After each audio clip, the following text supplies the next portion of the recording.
पुनर्जन्म के बाद मैं सबसे पहला काम ये करता हूं कि अपनी ही बहन लिली से अचानक टकराने की एक योजना बनाता हूं और उसे पहली ही नजर में अपने प्यार में गिरा देता हूं। क्योंकि अपने पिछले जन्म में जब मेरे अमीर सगे माता पिता ने मुझे खोज निकाला था, तब लिली ने मेरी जिंदगी को नरक बनाने में कोई कसर नहीं छोड़ी थी। और यह सब उसने उस नकली वारिस टाइलर को बचाने के लिए किया था। उसने यहां तक अफवाहें फैलाई कि मैं एक नाजायज औलाद हूं। उसने मुझे प्रताड़ित करने के लिए कुंडे तक भेजे, लेकिन एक पूरी जिंदगी उसके साथ बिताने के बाद मैं अच्छी तरह जानता हूं कि उसके दिमाग में क्या चलता है। इसलिए मैंने एक आदर्श पुरुष की बिल्कुल वैसी ही छवि तैयार की जैसा सपना वह हमेशा देखा करती थी, ताकि उसे उस इंसान से प्यार करने का दर्द और बेबसी महसूस हो सके जो आगे चलकर उसका अपना भाई निकलने वाला है। ठीक समय पर मेरा शिकार लिली सामने आती है। मैं धीरे धीरे उसकी तरफ बढ़ता हूं और पूछता हूं, हेलो, एक्सक्यूज मी, क्या आप मुझे बता सकती हैं कि सबसे पास वाली लाइब्रेरी कहाँ है? लिली और उसकी सहेलियां पीछे मुड़ती हैं और एक पल के लिए वहीं जम जाती हैं। उनके सामने कड़क सफेद शर्ट पहने एक युवा खड़ा है जिसके चेहरे पर चमक और एक अलग ही आकर्षण है।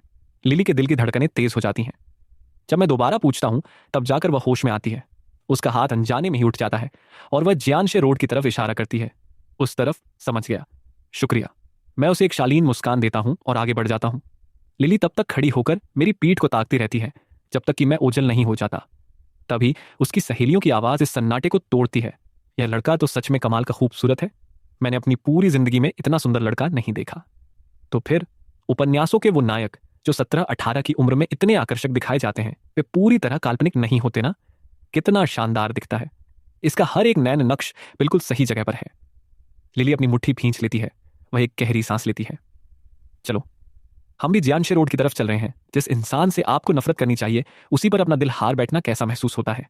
ये एक ऐसा सवाल है जिसका जवाब मेरे पिछले जन्म वाली लिली बहुत अच्छी तरह जानती होगी। अभी उसकी आंखों में दिखे भावों के बारे में सोचकर मैं जोर से हंसे बिना नहीं रह सका। मैं लिली के चेहरे के वो भाव देखने का सब्र से इंतजार कर रहा हूं जब उसे पता चलेगा कि मैं ही उसका अपना भाई हूं। अपने दिमाग में समय का हिसाब लगाते हुए मुझे अंदाजा था कि लू परिवार मुझे वापस घर लाने की योजना बना रहा होगा। पिछले जन्म में मैंने लू परिवार में एक गोद लिए हुए बेटे के रूप में कदम रखा था और काफी समय बीत जाने के बाद मुझे अपनी असली पहचान का सच पता चला था। लेकिन इस जन्म में अगर वे सोचते हैं कि वे आसानी से मुझे वापस ले जाएंगे तो उन्हें बहुत बड़ा झटका लगने वाला है। और जैसा कि मुझे उम्मीद थी, अगली ही सुबह सबसे पहले लू परिवार मेरे दरवाजे पर दस्तक देता है। हालांकि विक्टर और डायना खुद नहीं आए थे। उन्होंने परिवार के ड्राइवर और हाउसकीपर को भेजा था। क्या तुम ईथन लू हो? मिस ली की मुस्कान पूरी तरह से तराशी हुई है, लेकिन जैसे ही उनकी नजर मेरे चेहरे पर पड़ती है, उनकी आंखों की पुतलियां सिकुड़ जाती हैं। वह तुरंत खुद को संभालती है। नमस्ते मिस्टर लू, हम शेनगोंग ग्रुप के चेयरमैन विक्टर लू के लिए काम करते हैं। यह हमारा कार्ड है। मिस ली एक हाथ से कार्ड आगे बढ़ाती है। मैं उसे नहीं लेता। इसके बजाय मैं अपने हाथ बांधकर दीवार से टेक लगा लेता हूं और उन्हें ऊपर से नीचे तक देखता हूं। तो क्या चाहिए आपको? इस तरह से नजरअंदाज किए जाने पर मिस ली का चेहरा सख्त हो जाता है। उनके चेहरे पर खींच की एक झलक आती है जिसे वह तुरंत छिपा लेती है। क्या तुम्हें अपने सगे पिता की कोई याद है? इसका क्या मतलब हुआ? मैं अपनी भौं उठाता हूं। क्या आप यह कहना चाहती हैं कि आपके बॉस मेरे सगे रिश्तेदार हैं? नहीं। इससे पहले कि मैं अपनी बात पूरी कर पाता, मिस ली के माथे पर सिलवटें आ जाती हैं और वह मुझे बीच में ही टोक देती है। तुम्हारे सगे पिता ने हमारे बॉस की जान बचाई थी। उनका देहांत हो चुका है और हमारे बॉस उनकी जगह तुम्हारे पिता का फर्ज निभाना चाहते हैं। इसीलिए उन्होंने हमें तुम्हें घर ले जाने के लिए भेजा है। वह कानूनन तुम्हें गोद लेंगे। आज के बाद से तुम लू परिवार के बेटे होंगे। जैक भी बीच में बोल पड़ता है। मुझे यकीन है कि तुम जानते होगे कि लू परिवार चिंघाई शहर का सबसे अमीर परिवार है। साफ शब्दों में कहें तो हमारे बॉस का बेटा बनना यानी रातों रात किस्मत की लॉटरी निकल जाना है। दोनों के चेहरे पर एक जैसी घमंडी मुस्कान है, मानो मुझ पर कोई बहुत बड़ा एहसान कर रहे हों। मैं दबी हुई हंसी हंसता हूं। माफ कीजिएगा, मुझे चलते फिरते रास्ते में माता पिता बनाने की आदत नहीं है। कुछ और काम है क्या? अगर नहीं तो मुझे नाश्ता करने दीजिए। शुक्रिया। मैं पीछे हटता हूं और दरवाजा बंद कर देता हूं। दरवाजा बंद होने से ठीक पहले मैं उनके चेहरों पर अविश्वास का भाव देख लेता हूं। कुछ ही पल बाद दरवाजे के पार से एक गुस्से भरी आवाज आती है। मिस्टर लू, आपको इसके बारे में ठंडे दिमाग से सोचना चाहिए। हम लू परिवार की बात कर रहे हैं जो इस शहर का सबसे अमीर घराना है। अगर आज तुम यहां से मुंह मोड़ते हो तो वापस आने का कोई मौका नहीं मिलेगा। अगर यकीन ना हो तो फोन करके पता कर लो कि हम कौन हैं। हम सच में लू परिवार से ही आए हैं। तुम्हें अंदाजा भी है कि तुम किस चीज को ठुकरा रहे हो? बड़े होने पर तुम्हें इस बात का बहुत पछतावा होगा। कुछ ही देर में मिस ली और जैकलू हवेली वापस लौट आते हैं और विक्टर ऑफ डायना को मेरा जवाब बताते हैं। लिली भी वहीं मौजूद होती है। जैसे ही वह सुनती है कि मैंने गोद लिए जाने के प्रस्ताव को ठुकरा दिया है, वह एक ठंडी हंसी हंसती है। अगर वह वापस नहीं आना चाहता तो मत आने दो। आखिरकार वह एक मामूली घटिया इंसान ही तो है। खुद को समझता क्या है? लिली के मुंह से ये शब्द निकले ही थे कि डायना उसे एक तीखी नजर से घूरती है। लिली, इस तरह बात मत करो, तुम हालात जानती हो। लिली अपनी आंखें मटकाती है और अपनी कार की चाबियां उठा लेती है। आपको मुझे कुछ भी समझाने की जरूरत नहीं है, मुझे कहीं जाना है। वह पैर पटकती हुई बाहर निकल जाती है। डायना एक ठंडी सांस भरती है और विक्टर की तरफ मुड़ती है। अब हम क्या करें? सुनो, वह तो वापस आना ही नहीं चाहता। विक्टर अखबार हाथ में लिए आराम से बैठा रहता है। उसे कोई फर्क नहीं पड़ता। क्या यह सच में कोई समस्या है? वह ना इसलिए कह रहा है क्योंकि वह सतर्क है। उसे यकीन नहीं हो रहा कि इतनी अच्छी किस्मत उसके दरवाजे पर खुद चलकर आ सकती है। मैं कुछ दिनों में खुद उसके पास जाऊंगा, डायना को राहत मिलती है। हाँ, यह बात सही है, हम अपने साथ कुछ महंगे तोहफे भी ले जा सकते हैं। उसे देखने दो कि असली अमीर होना क्या होता है। आखिर वह हमारा ही खून है, हम उसे बाहर इस तरह बिखरने के लिए नहीं छोड़ सकते। बस उम्मीद है कि वह इतना समझदार, परिपक्व और सीधा साधा हो कि अपने घर वापस आ जाए। मिसली और जैक को भेजने के बाद मैं जियांश रोड वाली लाइब्रेरी की तरफ निकल जाता हूं। मैं अच्छी तरह जानता हूं कि लिली को मुझे अपना भाई बनाने के विचार से कितनी नफरत है। यह खबर सुनकर कि मैंने गोद लेने का प्रस्ताव ठुकरा दिया है, वह अंदर ही अंदर सुलग रही होगी। और जब भी वह गुस्से में होती है, वह कभी घर पर नहीं रुकती। अगर बॉयफ्रेंड ना हो तो इंटरनेट कैफे जाती है, बॉयफ्रेंड हो तो दौड़कर उसके पास पहुंच जाती है। लेकिन उस दिन मैंने लिली की आंखों में अपने लिए आकर्षण की जो चमक देखी थी, वह बिल्कुल साफ थी। इसलिए भले ही मैं उस इंसान के रूप में उसका बॉयफ्रेंड न हूं जिससे उसे पहली नजर में प्यार हुआ था, फिर भी इस बात की पूरी संभावना थी कि वह आज अपनी किस्मत आजमाने जियांश रोड जरूर आएगी। मैं मनोविज्ञान साइकोलॉजी की एक किताब उठाता हूं और पढ़ने बैठ जाता हूं। जैसा कि मैंने अंदाजा लगाया था, करीब 1 घंटे बाद मुझे लिली की हैरानी से भरी और चहकती हुई आवाज सुनाई देती है। तुम। मैं जानबूझकर खिड़की के पास बैठा था। आज धूप बहुत ही हसीन थी। सूरज की सुनहरी किरणें मेरे चेहरे पर पड़ रही थीं और मैं एक अलग ही चमक से भरा लग रहा था। मैं धीरे से अपनी नजरें उठाता हूं और थोड़ी दूरी पर लिली को देखता हूं, जो सीधी मेरी तरफ ही बढ़ी चली आ रही थी। मेरी हल्की सी उठी हुई आंखों में एक असमंजस का भाव था। जब वह मेरे सामने आकर खिलखिलाती है तो मैं अपनी भौहें सिकोड़ लेता हूं। और आप कौन है? जब लिली को एहसास होता है कि मैंने उसे पहचाना नहीं, तो उसकी आंखों में निराशा की एक झलक कौंध जाती है।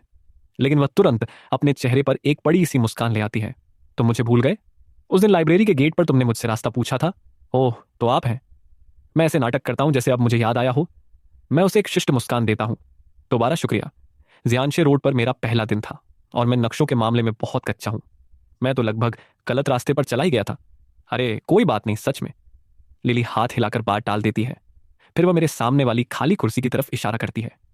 क्या मैं यहां बैठ सकती हूं? हाँ बिल्कुल। मैं सिर हिलाता हूं और वापस अपनी किताब पढ़ने लगता हूं। लिली बैठ जाती है और जब उसे लगता है कि मेरा उससे बात करने का कोई इरादा नहीं है, तो उसके चेहरे पर फिर से निराशा छा जाती है। लेकिन जैसे ही वह मुझे देखती है, उसका दिल एक बार फिर जोर जोर से धड़कने लगता है। मुझे महसूस होता है कि वह मुझे ताक रही है, इसलिए मैं थोड़ा ऊपर देखता हूं। मेरी आंखें मुझे एक ऐसा अंदाज देती हैं जिसे शब्दों में बयां करना मुश्किल है।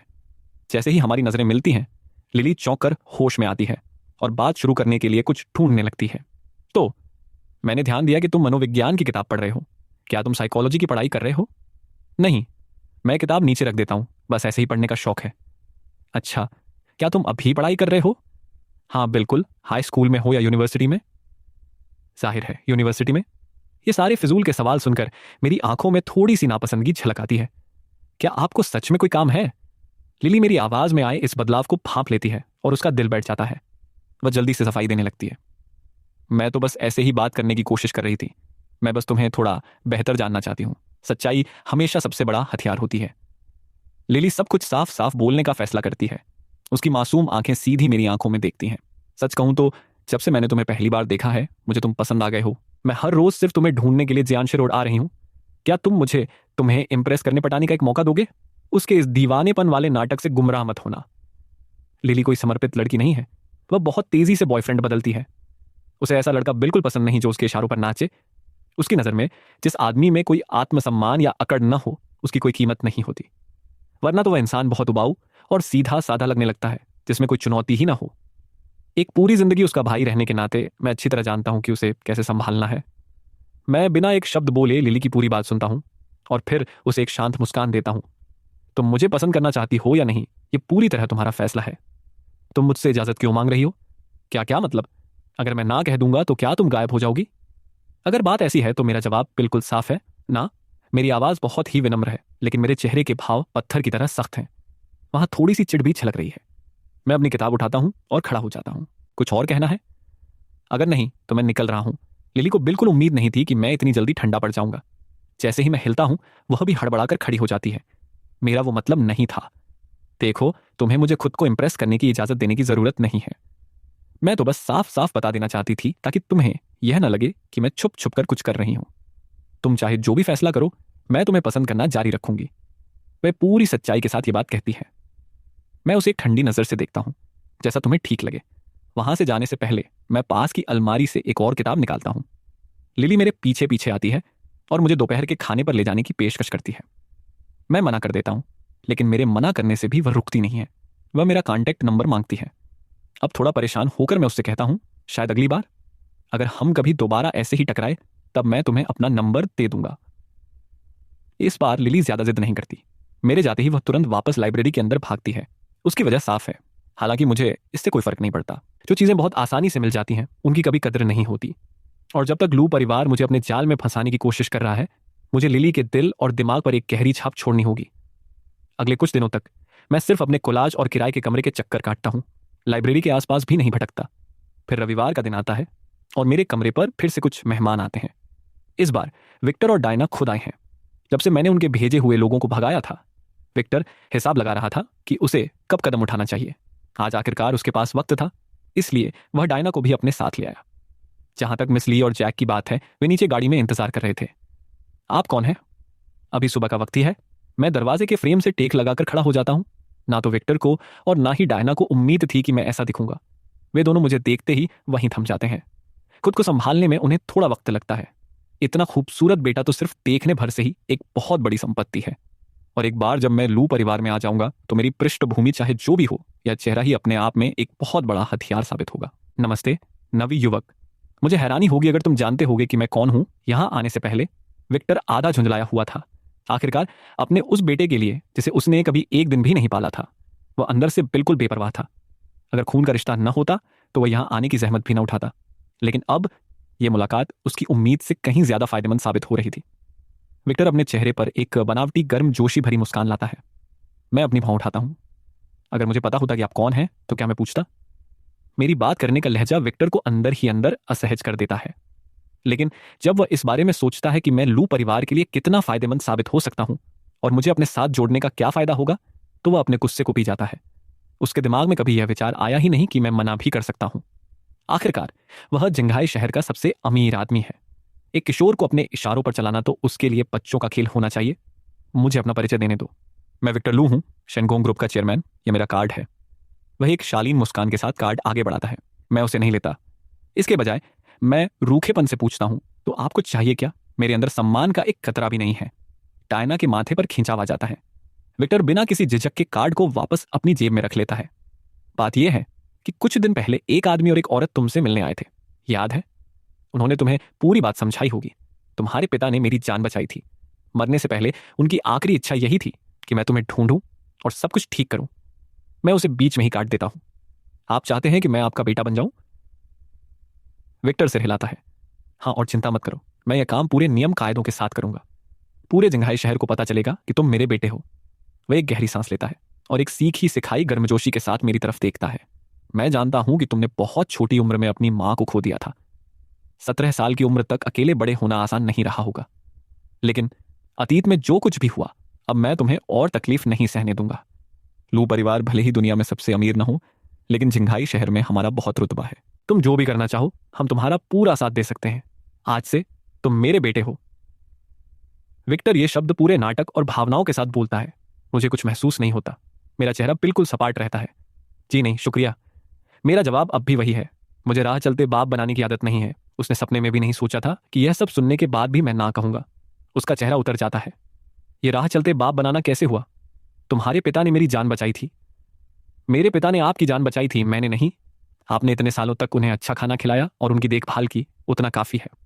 उनका बेटा एक अलग इंसान है। इसके अलावा मैं अपनी जिंदगी में बहुत खुश हूं। तुम इस जगह को खुशहाल कहते हो। जब तक मैं खुश हूं, तब तक सब ठीक है। इस जन्म में मैं किसी भी कीमत पर गोद लिए हुए बेटे के रूप में वापस नहीं जाने वाला। मैं चाहता हूं कि विक्टर मुझे अपने सगे बेटे के रूप में स्वीकार करे। मैं लू परिवार की शांति को धीरे धीरे एक एक करके दीमक की तरह चाटना चाहता हूं। वरना मैं बाहर रहकर भी उनके लिए उतनी ही मुसीबतें खड़ी कर सकता हूं। गोद लिया हुआ बेटा बनकर जाने का मतलब होगा अपने गले में खुद ही पट्टा डाल लेना, और फिर वे मुझ पर जो चाहे ठप्पा आसानी से लगा सकते हैं। ऐसा नहीं है कि मैं डरता हूं, लेकिन मैं इस झंझट में नहीं पड़ना चाहता। सबसे महत्वपूर्ण बात यह है कि सगा बेटा बनकर वापस जाना ही यह पता लगाने का इकलौता तरीका है कि वह नकली वारिस टाइलर सच में कितना मासूम है। मैं उनके मुश्किल से दबे हुए गुस्से को देखता हूं। कुछ और कहना है? अगर नहीं तो मैं बाहर जा रहा हूं। मैं दरवाजा बंद करता हूं और जाने लगता हूं। विक्टर और डायना पीछे पीछे भागते हैं। विक्टर का बोलना बंद हो चुका है। डायना मेरे पीछे पीछे आते हुए मिन्नतें करने लगती है। तुम अभी छोटे हो, तुम नहीं समझते कि पैसे की क्या अहमियत होती है। मैं अपने पैसे खुद कमा लूंगा और तुम कितना कमा लोगे। मैं तुम्हें नीचा दिखाने की कोशिश नहीं कर रही हूं, लेकिन लू परिवार तुम्हें बिना सोचे एक विला कोठी दे सकता है। अपने बल पर तुम ऐसा घर कब खरीद पाओगे? और वे सीमित संस्करण लिमिटेड एडिशन की कारें, वे महंगी घड़ियां, जैसे ही तुम हमारे बेटे बनोगे यह सब तुम्हारा हो जाएगा। मैं गोल घूमता हूं और डायना की तरफ देखता हूं। मेरी आवाज तीखी हो जाती है। मेरे पिता ने आपके पति की जान बचाई थी, और उस एहसान को चुकाने का इकलौता तरीका जो आपको सूझ रहा है वह है मुझे गोद लेना। अगर मैं आपका बेटा बनने से मना कर दूं तो मुझे कुछ नहीं मिलेगा। इससे क्या साबित होता है? इससे मुझे यह समझ आता है कि यह कभी मेरे पिता की याद का सम्मान करने के बारे में था ही नहीं। आपको एक ऐसा इंसान दिख रहा है जो दिखने में सही है और जो लू परिवार के काम आ सकता है। मेरे चेहरे पर एक ठंडी मुस्कान आ जाती है। बड़े और अमीर खानदान ऐसे ही करते हैं, है ना? रणनीतिक शादियां, हिसाब किताब लगाकर चले गए दांव। अगर मैं सच में आपका गोद लिया हुआ बेटा बन जाता तो मेरे ऊपर खर्च किए गए एक एक पैसे का आप मुझसे 10 गुना वसूल करने की उम्मीद रखते। और अगर मैं कभी आपकी खींची लकीर से बाहर कदम रखता तो आप पलक झपकते ही मुझे आसान फरामोश का ठप्पा लगा देते। मैं एक गहरी सांस लेता हूं। कितना घिनौना है यह सब। आप वे लोग हैं जो एहसान की तौहीन कर रहे हैं और फिर भी इसे दरिया दिली का नाम दे रहे हैं। पैसा, ताकत, नाम, सब कुछ आपके अपने फायदे के लिए है। सच में जिंघाई शहर के सबसे अमीर लोग कहलाने के बिल्कुल लायक हैं आप। मेरे पास दोबारा मत आना। आप चाहे कुछ भी कह लें, मेरा जवाब हमेशा ना ही रहेगा। मैं उनके चेहरों पर ग्लानि, गुस्से और अविश्वास के आते जाते भावों को देखता हूं। मैं हल्के कदमों से वहां से निकल जाता हूं। उन दोनों को उनकी औकात दिखाने के बाद मुझे बहुत अच्छा महसूस हो रहा है। अब सबसे छोटी वाली के लिए कुछ मुसीबतें खड़ी करने का वक्त आ गया है। इस पूरे परिवार को एक साथ भुगतना चाहिए। कई दिनों तक दूर रहने के बाद मैं आखिरकार जियांश रोड वाली लाइब्रेरी में वापस जाता हूं। इससे पहले कि मैं पास पहुंच पाता, मैं लिली को गेट के बाहर उकड़ू बैठी देखता हूं, जो पूरी तरह से चिड़ी हुई लग रही थी। उसी पल उसकी नजर भी मुझ पर पड़ती है। हमारी आंखें मिलती हैं। लिली का चेहरा खिल उठता है और वह दौड़ कर पास आती है।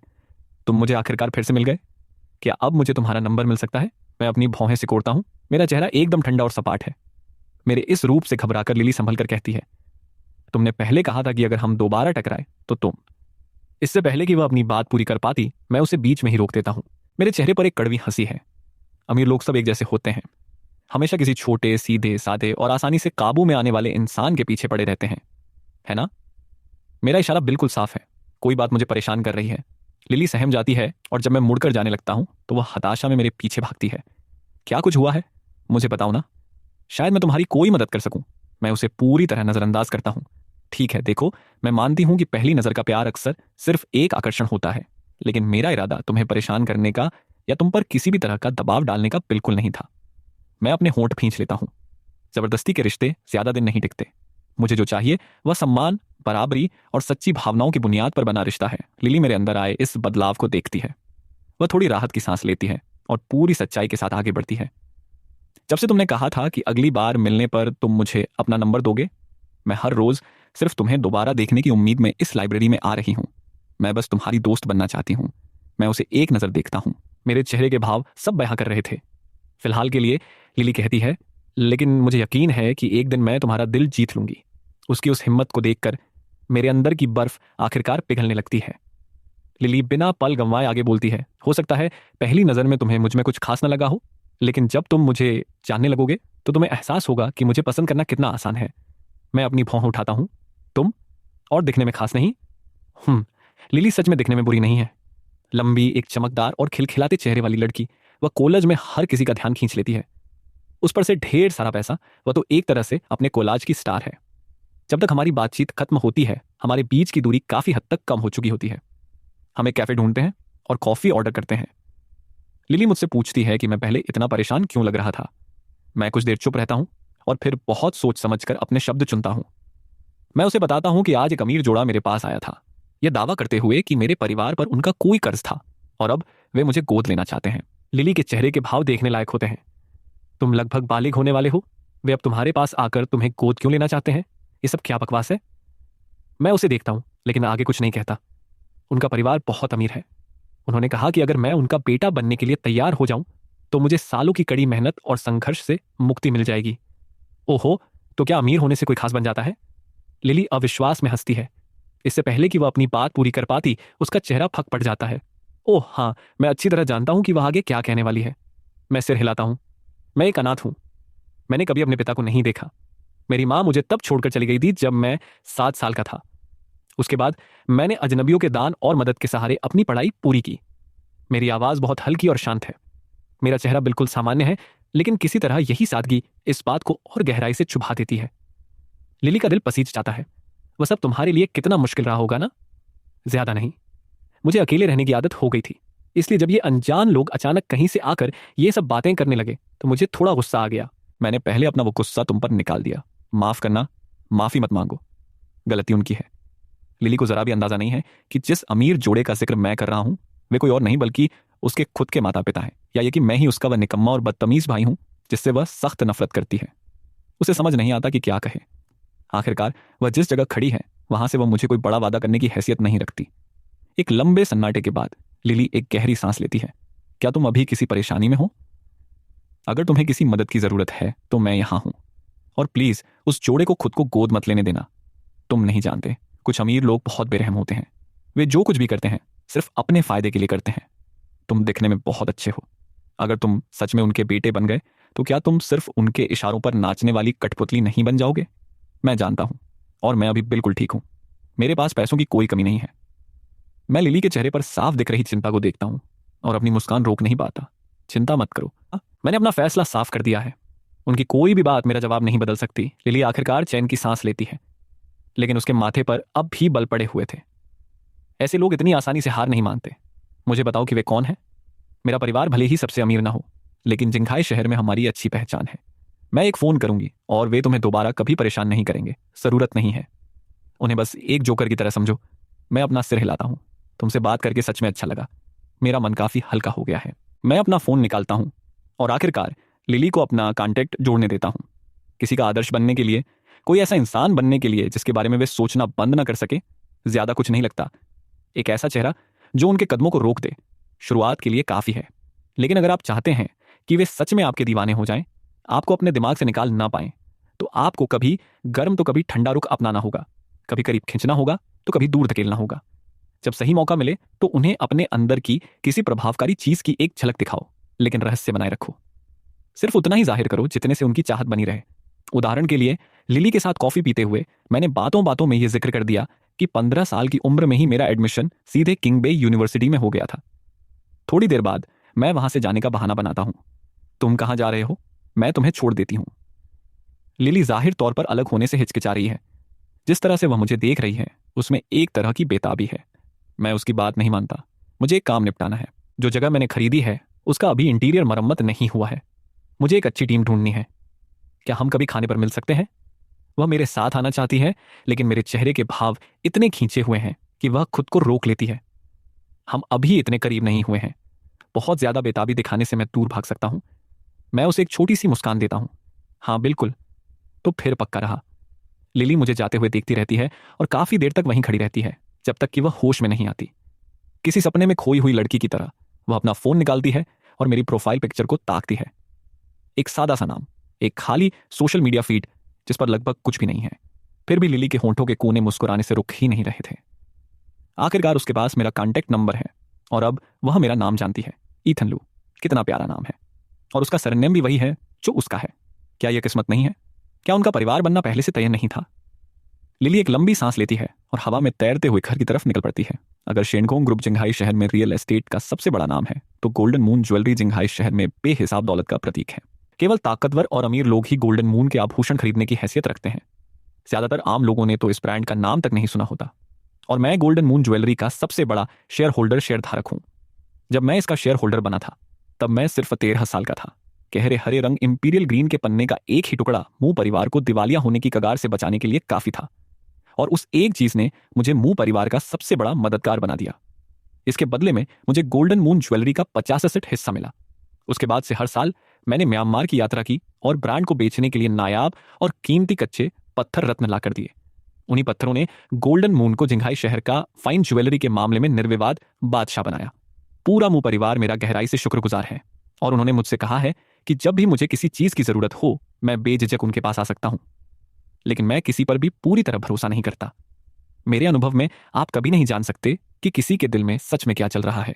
इसलिए मेरे द्वारा किए गए तमाम निवेशों के बावजूद मैंने कभी किसी के सामने लू परिवार या उनके लिए बनाई अपनी योजनाओं के बारे में एक शब्द भी नहीं कहा, एक छोटा सा इशारा तक नहीं। मैं अपनी जिंदगी में आगे बढ़ता रहता हूं, मन लगाकर पढ़ाई करता हूं, दोस्त बनाता हूं, बिल्कुल किसी भी सामान्य नौजवान की तरह। और जितना अधिक मैं साधारण दिखता हूं उतना ही रहस्यमयी मैं उन लोगों को लगता हूं जो मेरी असली कीमत जानते हैं। मुंह परिवार का मार्कस मेरा पहला सच्चा दोस्त बना था। वह मुझसे 4 साल बड़ा था और ग्रेजुएशन के बाद वह जिंघाई शहर वापस आ गया अपना खुद का बिजनेस शुरू करने। और कमाल की बात यह है कि उसने इंटीरियर रिनोवेशन घर की सजावट का काम शुरू किया। इसलिए मैं मार्कस को फोन करता हूं और उससे अपनी नई जगह देखने और सबसे बेहतरीन डिजाइन तय करने में मदद करने के लिए कहता हूं। अरे वाह, कमाल है, ईथन ने आखिरकार अपने लिए एक घर खरीद ही लिया। मुझे तो लगा था कि तुम पूरी जिंदगी हॉस्टल में ही बिताने वाले हो। वह मेरी आवाज सुनकर बहुत खुश होता है। तुम कहाँ हो? मैं अभी बिल्कुल फ्री हूं, मैं पहुंचता हूं। मार्कस हमेशा मेरे लिए सब कुछ छोड़ छाड़ कर आ जाता है। उसका ऑफिस जियानशे रोड से ज्यादा दूर नहीं है, इसीलिए जैसे ही मैं उसे बताता हूं कि मैं कहाँ हूं, मार्कस तुरंत पहुंच जाता है। वह बहुत ही मिलनसार और सीधा इंसान है, लोगों के साथ कोई फालतू का नाटक नहीं करता। उसकी यही बात मुझे पसंद है। अचानक घर खरीदने का फैसला कैसे ले लिया? वह मजाक करता है, लेकिन मार्कस जाहिर तौर पर चिंतित भी है। क्या कुछ हुआ है? बस ऐसे ही मन कर गया। तुम आजकल क्या कर रहे हो? मैंने तुम्हारे घर वालों से सुना कि तुम किसी को इम्प्रेस करने में लगे हो। दिल विल लग गया है क्या? मार्कस का चेहरा तुरंत शर्म से लाल हो जाता है। अरे यार, वे सबको हर बात क्यों बता देते हैं? कोई बड़ी बात नहीं है। मुझे कोई पसंद आ गई है तो बस कोशिश कर रहा हूं। अगर बात नहीं भी बनी तो क्या हुआ? जब आप जवान होते हैं तो आपको अपनी तरफ से पूरी कोशिश करनी चाहिए। ये बात करियर पर भी लागू होती है और प्यार पर भी। जिसने तुम्हारे दिल की धड़कनें बढ़ा दी वह जरूर कोई खास होगी, जाहिर सी बात है। मार्कस गर्व से अपनी ठोड़ी ऊपर उठाता है। बस इंतजार करो, एक बार जब मैं उसे पटा लूंगा तो उसे बाहर ले आऊंगा ताकि तुम उससे मिल सको। मुझे उस दिन का इंतजार रहेगा। मुझसे अलग होने के बाद लिली सीधे घर की तरफ कार चलाती है, लेकिन जैसे ही वह अंदर कदम रखती है उसे एहसास होता है कि लिविंग रूम का माहौल कुछ ठीक नहीं है। विक्टर ने कभी सपने में भी नहीं सोचा था कि खुद जाने के बाद भी उसके हाथ कुछ नहीं लगेगा, और यह बात बचाना ही उसके लिए काफी मुश्किल था। लेकिन मेरे द्वारा उसके मुंह पर उंगली उठाकर उसे खरी खोटी सुनाना, एक ऐसे आदमी के लिए जिसने पूरी जिंदगी दूसरों से ऊपर रहकर बिताई हो, यह पूरी तरह से असहनीय था। वह पूरे रास्ते अपने चेहरे पर पत्थर जैसा सख्त भाव लेकर आता है, और जब पहुंचता है तो आखिरकार उसका गुस्सा फूट पड़ता है। वह लिविंग रूम के कोने में रखे फूलदान में लात मारता है और डायना को घूरता है। तुम आज वहां किस लिए गई थी? एक मूर्ति की तरह खड़े रहने के लिए। मुंह से एक शब्द नहीं निकला। मैं एक चेयरमैन हूं और मैंने उस कल के लड़के को मेरे सामने बदतमीजी से बात करने दिया, जबकि तुम बस खामोश देखती रही। क्या तुम्हें यह सब देखने में मजा आ रहा था? उस बात पर डायना की आंखें दुख से लाल हो जाती हैं। मुझे मजा कैसे आ सकता है? जाने से पहले उसने खुद से कहा था, आखिरकार वह उसका बेटा है। वह चाहे जैसा भी हो, कितना भी अनगढ़ क्यों ना हो, जब तक वह सही व्यवहार करेगा वे उसके साथ अच्छा व्यवहार करेंगे। उसने कभी कल्पना भी नहीं की थी कि वह इतना बदतमीज होगा। ऐसे बेटे का क्या फायदा? कम से कम उन्होंने एक कहानी गढ़ी थी, इसलिए मुझे अभी भी नहीं पता कि मैं लू परिवार का असली वारिस हूं, वरना इस परिवार में कभी शांति का एक पल भी नहीं होता। मुझे क्या पता था कि वह ऐसा निकलेगा।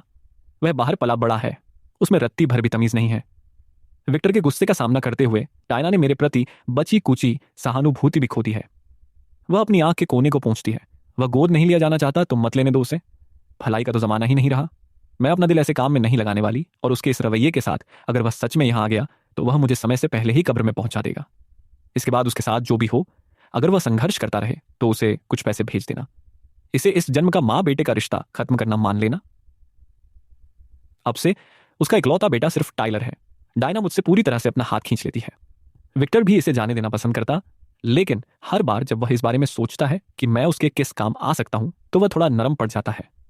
लू परिवार भले ही जिंघाई शहर का सबसे अमीर परिवार हो, लेकिन राष्ट्रीय स्तर पर उनकी कोई खास गिनती नहीं होती। बड़े घरानों में रणनीतिक शादियां एक आम बात है, और उन लोगों से जुड़ने का सबसे तेज तरीका है जो सच में मायने रखते हैं। ये सोचकर विक्टर दोबारा डायना पर बरस पड़ता है।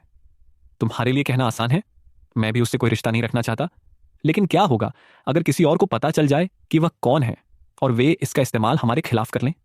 एक गलत कदम और लू परिवार का नाम मिट्टी में मिल जाएगा। उसमें संस्कार नहीं है, तो हम उसे वापस लाएंगे और सिखाएंगे। उसे तमीज नहीं है तो हम उसे तमीज सिखाएंगे।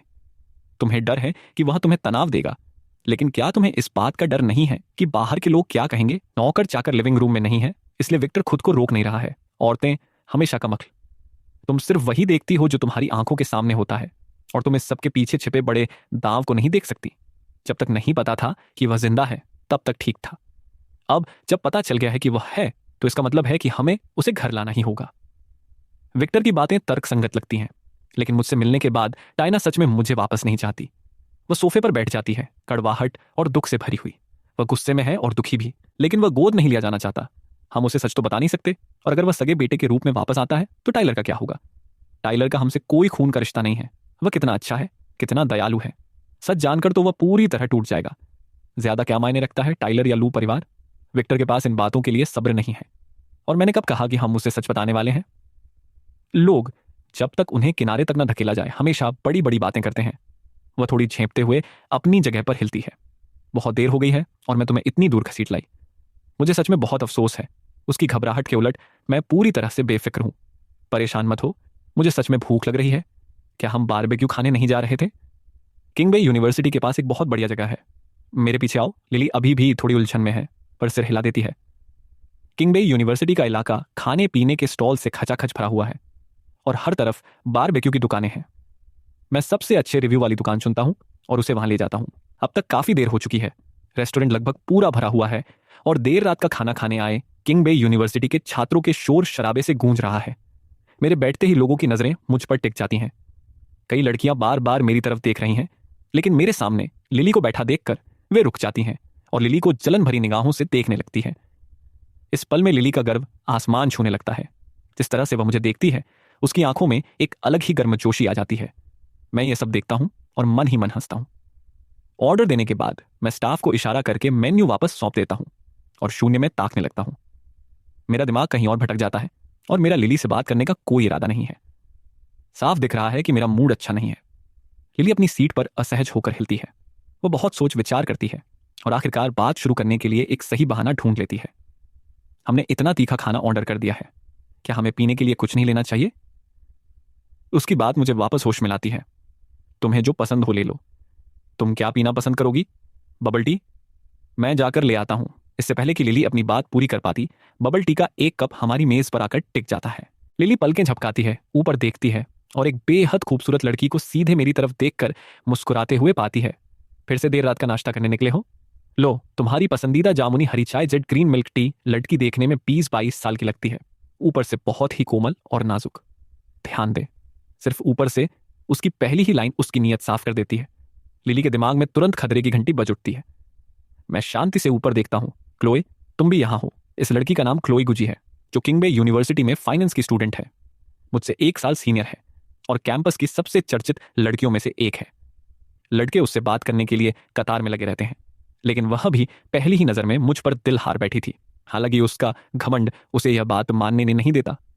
क्लोई कभी किसी से नहीं कहती कि वह मुझे पसंद करती है, लेकिन जब भी उसे खाली मौका मिलता है, मैं जहां भी जाऊं वह किसी ना किसी तरह वहां पहुंच ही जाती है।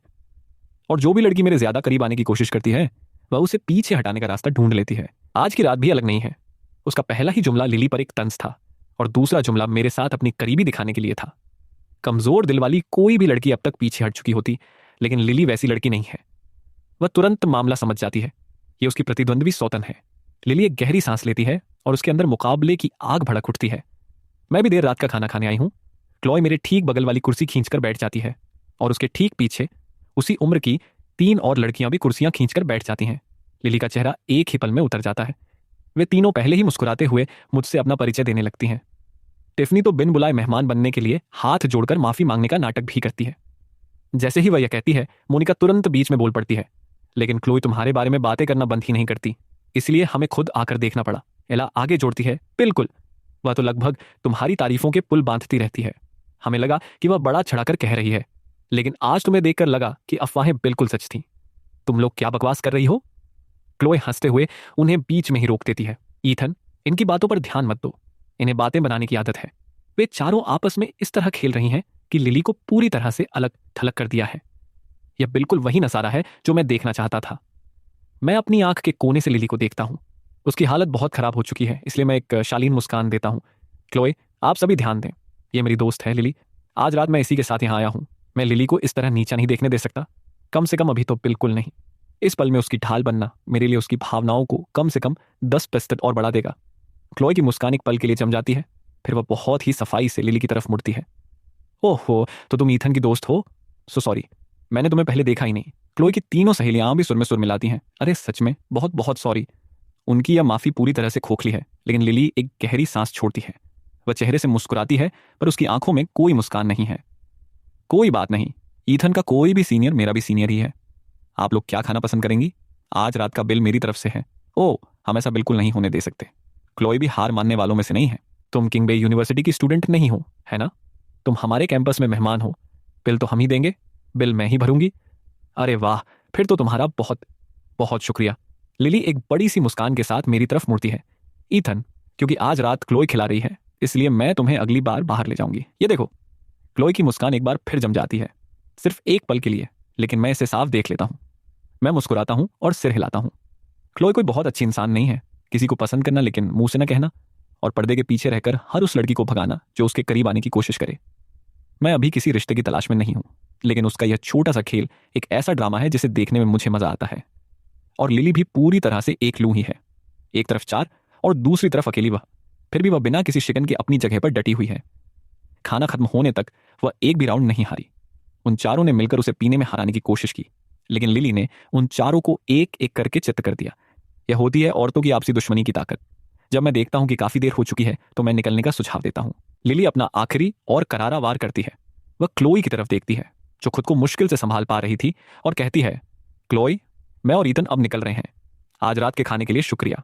अगली बार जब मैं कैंपस आऊंगी तो डिनर मेरी तरफ से होगा। तुम्हारी क्लास कौन सी है? क्लोई अपना आपा खोने ही वाली होती है, लेकिन वह इतनी नशे में है कि कुछ कर नहीं सकती। उसके पास लिली और मुझे एक साथ बाहर जाते हुए देखने के अलावा कोई चारा नहीं है। रात की हवा ठंडी है और उसमें शराब की बदबू आ रही है, जो मुझे थोड़ी नागवार गुजरती है। मैं लिली की तरफ देखता हूं, उसके गाल हल्के लाल हैं। आज रात के लिए माफी चाहता हूं। कितना झमेला हो गया। कैसा झमेला? बस थोड़ी सी ड्रिंक ही तो थी। जवान होने का मतलब ही यही है ना? जमकर पियो और अच्छा खाओ। लिली अब थोड़ी नशे में है और उसके शब्द आम दिनों से ज्यादा बेफिक्र हैं। तो क्या तुम अक्सर पीती हो? मेरी भौं उठ जाती है। कोई ताज्जुब नहीं कि तुमने उन चारों को छिट कर दिया। यह बात लिली को झटके से होश में ले आती है। नहीं, बिल्कुल नहीं। मेरे खानदान में ही शराब सहने की ताकत ज्यादा है। मैं आमतौर पर मुश्किल से ही पीती हूँ। आज रात क्लोई और बाकी सब इतनी जिद कर रही थी कि मैं रूकी नहीं बनना चाहती थी, लेकिन शराब ज्यादा पीना सेहत के लिए अच्छा नहीं होता। लिली अपनी बात को संभालने की पागलों की तरह कोशिश करती है, लेकिन वह जितना बोलती है बात उतनी ही बिगड़ती जाती है। उसके चेहरे पर झुंझलाहट की एक झलक आ जाती है। हाँ, ज्यादा शराब अच्छी नहीं होती। मैं बात को आगे नहीं बढ़ाता। जब कोई पहले से ही डगमगा रहा हो तो सही दिशा में एक छोटा सा धक्का और उसके बाद अपने रवैये में बदलाव उसे पूरी तरह उलझाने के लिए काफी होता है। मैंने तुम्हारे लिए गाड़ी बुक कर दी है। मैं अपना फोन दिखाता हूं। तुमने काफी पी ली है। घर जाओ और आराम करो। लिली थोड़ी घबरा जाती है। मैं तुम्हें कैंपस तक छोड़कर आ सकती हूँ। जरूरत नहीं है। नशे में तुम हो, मैं खुद चला जाऊंगा। एक सेकंड यहाँ रुको, मैं कुछ लेकर आता हूँ। मैं मुड़ता हूँ और आगे बढ़ जाता हूँ। लिली का दिल बैठ जाता है। उसने पहले ही सब कुड़ गोबर कर दिया है। अब वह उसके बारे में क्या सोच रहा होगा? वह यकीनन सोच रहा होगा कि वह बार में मंडराने वाली लड़कियों जैसी है। यह सोच उसे पल भर में पूरी तरह होश में ले आती है। वह घबराहट और पछतावे से भर जाती है। वह इतना शानदार लड़का है, उसके पीछे तो अनगिनत लड़कियां पड़ी होंगी, जिनमें क्लॉई जैसी अमीर और कामयाब लड़कियां भी शामिल हैं। भले ही वह कितनी भी चिढ़ पैदा करने वाली हो, लेकिन जिस तरह से वह बात करती है और खुद को संभालती है, उसे साफ पता चलता है कि वह बहुत अमीर खानदान से है। क्लोई की ऐसी पृष्ठभूमि होने के बावजूद ईथन ने उसे खुद से दूर ही रखा। यहां तक कि जब क्लोई और उसकी सहेलियां उसे जबरदस्ती ड्रिंक पिलाने की कोशिश कर रही थीं, तब भी वह भौहें सिकोड़ रहा था और साफ तौर पर असहज था। मैं भी कितनी बेवकूफ हूं। मैंने थोड़े ज्यादा नशे में होने का नाटक क्यों नहीं किया? शायद तब ईथन मुझे घर तक छोड़ने आता। नहीं, मुझे ईथन के दिमाग में बनी अपनी छाप को सुधारने के लिए कुछ करना होगा। लिली जितना सोचती है, उसका सिर उतना ही भारी होने लगता है। और जैसे ही उसका दिमाग चकरा रहा होता है, अचानक उसके सामने एक छोटा सा डिब्बा आ जाता है। लो, यह हैंगओवर नशा उतारने की गोलियां हैं। इन्हें ले लो, बेहतर महसूस होगा। मैं वह डिब्बा लिली के हाथ में थमा देता हूं।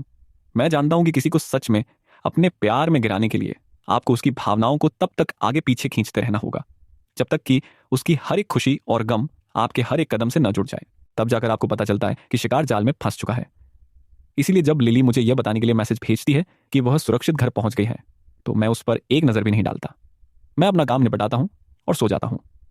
अगली सुबह जब मैं अपना फ़ोन उठाता हूँ तो लिली के 20 से ज़्यादा मैसेज पड़े मिलते हैं। मैं घर पहुँच गई हूँ। नशा उतारने की गोलियों के लिए शुक्रिया।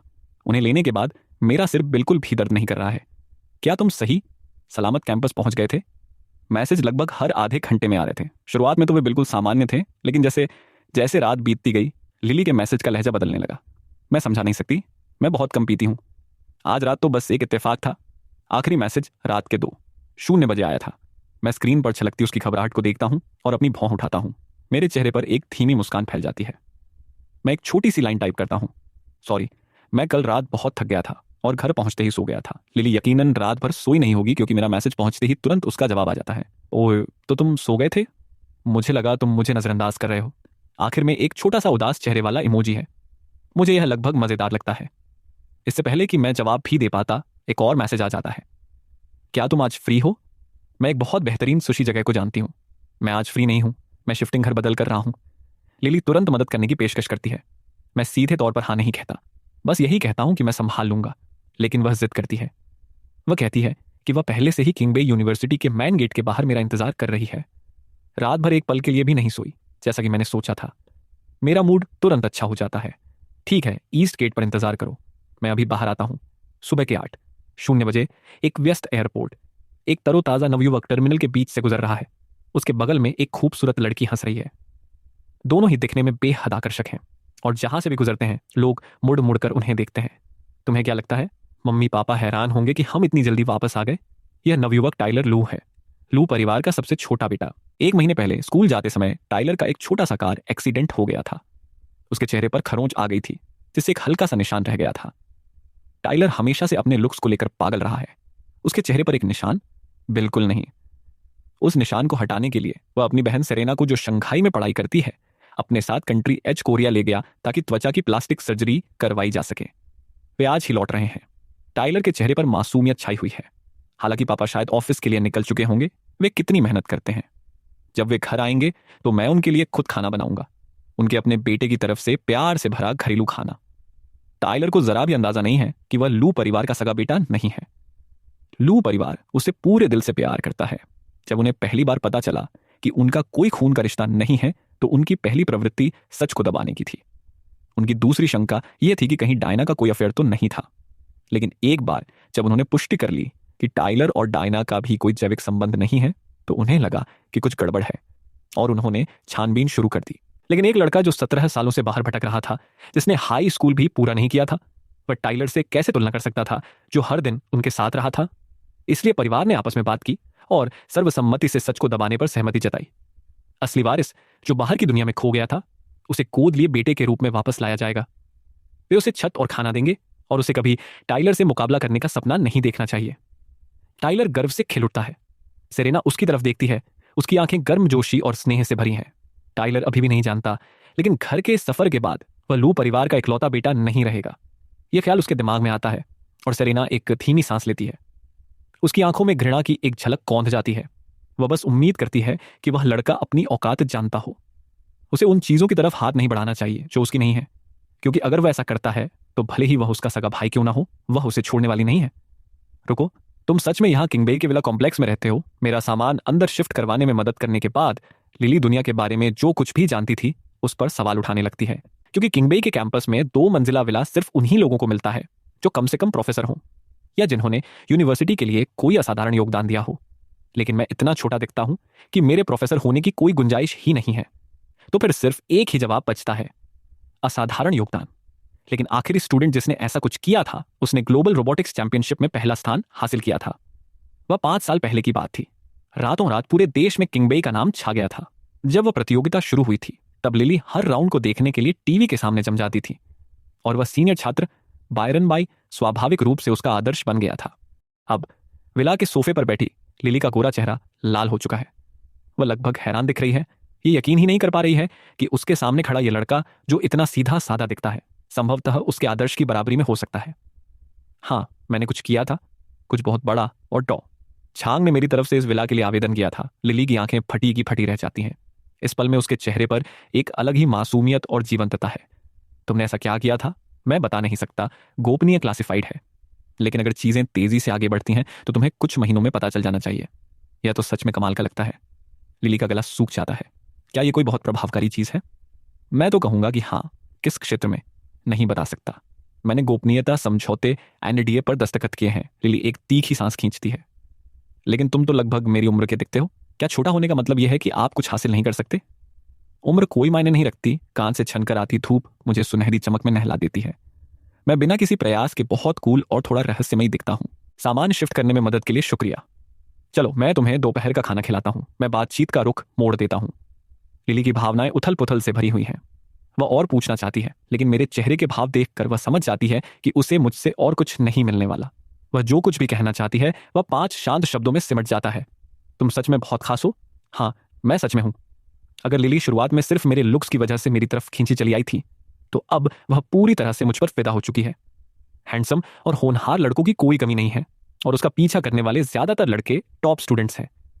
लेकिन मेरी तुलना में वे एक ही लीग में भी नहीं हैं। मुझसे मिलने से पहले उसने कभी कल्पना भी नहीं की थी कि 17 साल का कोई लड़का इतना असाधारण हो सकता है। एक ही दोपहर में मैं उसके दिल में कई पायदान ऊपर चढ़ चुका हूं। इस समय जिस तरह से वह मुझे देखती है, उसमें न केवल चलती हुई तारीफ है, बल्कि गहरा सम्मान भी है। बुरा नहीं है तो लंच करें। बिल्कुल। उसके मुंह से ये शब्द निकले ही थे कि उसका फोन बज उठता है। वह चेक करती है। यह टाइलर है। आमतौर पर टाइलर का फोन आने पर वह खुश हो जाती, लेकिन अब वह मेरी तरफ देखती है, मेरा सामान्य सा चेहरा देखती है, और तभी फोन उठाती है। इससे पहले कि वह एक शब्द भी बोल पाती, टाइलर की आवाज गूंज उठती है। लिली, मैं वापस आ गया हूं। क्या तुमने मुझे याद किया? सिटी के इस सफर में मुझे तुम्हारी बहुत याद आई। मैं अब घर जा रहा हूं। तुम स्कूल में हो या घर पर? तुमने आज क्लास तो बंक नहीं की ना? टाइलर बिना रुके बोलता चला जाता है। लिली का ध्यान उसकी एक भी बात पर नहीं है। उसका दिमाग पूरी तरह से मुझसे भरा हुआ है। जितना ज्यादा वह सोचती है, उतना ही उसे यकीन हो जाता है कि मैं असाधारण हूं। अगर उसके पास मेरे जैसा बॉयफ्रेंड हो तो हर कोई उससे चलेगा। उसका दिल जोर जोर से धड़क रहा है। वह मुश्किल से छिपाई हुई झुंझलाहट के साथ उसे बीच में ही काट देती है। ठीक है, मैं अभी व्यस्त हूं। मैं तुमसे आज रात बात करूंगी। जवाब का इंतजार किए बिना वह फोन काट देती है। दूसरी तरफ टाइलर बीप बीप की आवाज सुनते ही अविश्वास में अपने फोन को ताकता रह जाता है। उसके बगल में बैठी सेरेना पूछती है, क्या हुआ? कुछ नहीं। टाइलर वास्तविकता में वापस आता है। उसका मूड तेजी से खराब हो जाता है। लिली ने सच में उसका फोन काट दिया। वह सचमुच चिढ़ गया है। वह एक गहरी सांस लेता है, अपनी झुंझलाहट को दबाता है। लिली कुछ ना कुछ कर रही है जो इस तरह मेरा फोन काट रही है। विक्टर और डायना ने सेरेना को मेरे परिवार में वापस आने से इनकार करने के बारे में नहीं बताया था। उन्होंने बस इतना कहा था कि कुछ बातों को सुलझाना अभी बाकी है। इसलिए जैसे ही सेरेना यह सुनती है, वह मान लेती है कि यह उनके सो कॉल्ड नए भाई से जुड़ा होना चाहिए, और उसके माथे पर गहरी सिलवटें पड़ जाती हैं। वह टाइलर के बालों को सहलाती है। मैं उसे संभालने में तुम्हारी मदद करूंगी। वह तथाकथित भाई बहुत गहरा खेल खेल रहा है। अभी कुछ ही समय हुआ है और लिली उसकी खातिर टाइलर का फोन तक काटने लगी है। अच्छा हुआ कि वह इस बार टाइलर के साथ वापस आ गई, वरना टाइलर उसके सामने टिक ही नहीं पाता। सेरेना एक धीमी सांस लेती है। उसकी आंखें थोड़ी सिकुड़ जाती हैं। फोन काटने के बाद लिली मेरी तरफ मुड़ती है और समझाती है कि वह उसके भाई का फोन था। वह बताती है कि हाल ही में उसका एक छोटा सा एक्सीडेंट हो गया था और वह कुछ समय के लिए बाहर था। आज ही वापस आया है। मैं अपने होंठ भींचता हूं और मुस्कुराता हूं। देश वापस आते ही उसने सबसे पहला फोन तुम्हें किया? तुम दोनों के बीच बहुत गहरी बॉन्डिंग लगती है। हाँ, सच में वह मेरा इकलौता भाई है। लिली ये बात पूरी तरह भूलकर कहती है कि उसका असली भाई अभी भी कहीं बाहर मौजूद है। हालांकि उसकी उम्र पर मत जाना, वह आधे समय छोटे बच्चों जैसी हरकतें करता है। और हाँ, वह इस साल तुम्हारी ही उम्र का है। अगर तुम दोनों कभी मिले तो मुझे यकीन है कि तुम दोनों के पास बातें करने के लिए बहुत कुछ होगा। लिली अपने परिवार के बारे में बातें करती रहती है, साफ तौर पर मेरे और अपने बीच की दूरी को कम करने की कोशिश कर रही है। जैसे ही वह जिक्र करती है कि टाइलर मेरी उम्र का है, उसकी आंखें चमक उठती हैं। अगर टाइलर सच में ईथन लू का दोस्त बन जाए तो क्या उसके खुद के चांस नहीं बढ़ जाएंगे? मुझे तुम दोनों को कभी मिलवाना चाहिए। उसका चेहरा उत्साह से चमक रहा है। वह मेरी आंखों में छिपी ठंडी बेरुखी से पूरी तरह अनजान है। हाँ बिल्कुल, मुझे अच्छा लगेगा। हम दोनों दोपहर के खाने के लिए बाहर जाते हैं, कैंपस के पास एक जापानी रेस्टोरेंट में। लिली मुझे कहीं दूर ले जाना चाहती थी, लेकिन मैं आज पहले ही उस पर जरूरत से ज्यादा समय बिता चुका हूं। मैं वापस कोलाज जाने की जरूरत को अपना बहाना बनाता हूं। मैं कुछ दिनों में तुमसे संपर्क करूंगी। मैं अपने भाई को भी साथ लाऊंगी। तुम दोनों एक दूसरे को जान लेना। मैं हल्का सा सिर हिलाता हूं। ठीक है। लिली बेहद खुश है। वह मन ही मन पहले से ही तय कर रही है कि टाइलर को क्या गिफ्ट दिया जाए ताकि वह उसे मक्खन लगा सके और वह उसे मुझे पाने में मदद करे। कैंपस से निकलने के बाद वह एक लग्जरी काउंटर से लेटेस्ट डिजाइनर बैग खरीदती है और सीधे लू हवेली के लिए ड्राइव करती है। जब तक टाइलर घर पहुंचता है, विक्टर पहले ही ऑफिस के लिए निकल चुका होता है। घर पर सिर्फ डायना और घर का स्टाफ होता है। टाइलर को बुरा नहीं लगता। वह कंट्री एज से लाए गए स्मृति चिन्ह सोवेनियर स्टाफ में बांटता है। फिर डायना के लिए लाया गया खास तोहफा निकालता है और खुद उसके गले में पहनाता है। लगभग 1 लाख युआन की कीमत का कार्टियर रूबी नेकलेस। डायना जैसी उच्च वर्ग की महिला के लिए वह कीमत कुछ भी नहीं है, लेकिन इसके पीछे की भावना उसके दिल को छू लेती है। सेरेना के भी वापस आ जाने से पिछले कुछ दिनों से घर पर छाया उदासी का बादल आखिरकार हटने लगता है। तुम मुझ पर पैसे क्यों खर्च कर रहे हो? अपने लिए बचा कर रखो। डायना टाइलर का हाथ पकड़ लेती है और छोड़ने से मना कर देती है। टाइलर मुस्कुराता है। मैंने इसे देखा और मुझे लगा कि यह आप पर बहुत जंचेगा, इसलिए मैंने खरीद लिया। वैसे भी मम्मी को गिफ्ट देने में क्या बुराई है? एक बार जब मैं अपने पैसे कमाने लगूंगा तो हर एक दिन आपके लिए कुछ न कुछ खरीदूंगा। टाइलर के पास बात करने का एक अनोखा तरीका है, शहद जैसा मीठा, और डायना की मुस्कान रुकने का नाम नहीं ले रही। बस तुम्हारा ख्याल रखना ही काफी है। मम्मी जानती हैं कि तुम कितने समर्पित हो। अगर आप काम से साबित ना करें तो सिर्फ ख्याल रखना काफी नहीं होता, वरना तो आप सिर्फ बड़ी बड़ी बातें करने वाले इंसान बन जाएंगे। मैं वैसा इंसान नहीं हूं। जब मम्मी की बात आती है तो मैं जो कहता हूं दिल से कहता हूं, मैं जो कहता हूं वो करता हूं। डायना की मुस्कान उसके पूरे चेहरे पर फैल जाती है। सेरेना हंसती है। बड़ी बड़ी बातें करने वाले से तुम्हारा क्या मतलब है? तो तुम्हारे दिमाग में क्या मैं भी सिर्फ बातें ही करती हूं? बिल्कुल नहीं, आप अलग हैं। लेकिन आप इस बार मम्मी के लिए कुछ नहीं लाई, वे जरूर थोड़ी उदास होंगी। सेरेना डायना की तरफ मुड़ती है। मम्मी, मैं आपके लिए कुछ नहीं लाई, लेकिन आज मुझे आपके लिए खाना बनाने दीजिए। आपका क्या खाने का मन है? मैं स्टाफ से सामान मंगवा देती हूँ, कुछ भी चलेगा। डायना अपने दोनों बच्चों को आपस में नोक झोंक करते देखती है और खुद को सालों जवान महसूस करती है। टाइलर को मछली पसंद है, थोड़ी मछली बना लो। दुनिया की सबसे अच्छी मम्मी। टाइलर फिर से डायना की बाहों में छिप जाता है। इस पल की गर्मजोशी सेरेना के अंदर की किसी उलझन को शांत कर देती है। उसे उम्मीद थी कि घर आते ही उसका सामना उसके सो कॉल्ड नए भाई से होगा, लेकिन वह यहां नहीं है। अगर वह यहां होता तो टाइलर अभी इतना खुश नहीं होता। अच्छा होगा अगर वह हमेशा के लिए दूर ही रहे। मैं तो उसे गायब होने के लिए एक मोटी रकम भी दे दूंगी। अफसोस कि मम्मी पापा कभी नहीं मानेंगे। पारिवारिक स्नेह के घेरे में रहकर टाइलर अपनी पुरानी झुंझलाहट भूल चुका है। तभी लिली अपने नए बैग के साथ अंदर आती है। उसका मूड बहुत बढ़िया है। वह कमाल का है टाइलर, इतना सुंदर। अगर तुम उससे मिलोगे तो तुरंत उसे पसंद करने लगोगे, और अगर तुम दोनों करीब आ गए तो मेरे चांस बहुत बढ़ जाएंगे। प्लीज, मैं उसे सच में बहुत पसंद करती हूँ। तुम्हें मेरी मदद करनी होगी। लिली स्कूल में बॉयफ्रेंड ऐसे बदलती है जैसे पन्ने पलट रही हो, और उसके हर एक बॉयफ्रेंड ने लिली के करीब आने के लिए टाइलर का दिल जीतने की कोशिश की है। यह पहली बार है जब वह किसी का पीछा करने के लिए खुद मदद मांगने उसके पास आई है, और ऊपर से ऐसा लग रहा है कि वही उसका पीछा कर रही है। जो इंसान घर और स्कूल में हमेशा सबकी पसंद का केंद्र रहा हो, उस टाइलर के लिए यह सब बहुत असहज करने वाला है। उसकी मुस्कान सख्त हो जाती है, लेकिन वो अपनी आवाज को सामान्य रखता है। ठीक है, सही समय आने पर उसे ले आना। मैं भी देखना चाहता हूं कि ऐसा कौन सा इंसान है जिसने मेरी बहन को इतना बेताब कर रखा है। लिली तुरंत खिल उठती है। तुम्हारा बहुत बहुत शुक्रिया। तुम दुनिया के सबसे अच्छे भाई हो। लिली मुझसे मुलाकात की योजना बनाने लगती है, लेकिन इससे पहले कि वह समय तय कर पाती, लू परिवार के बिजनेस पर आफत आ जाती है। टैक्स अधिकारी ऑडिट के लिए कंपनी पहुंच जाते हैं।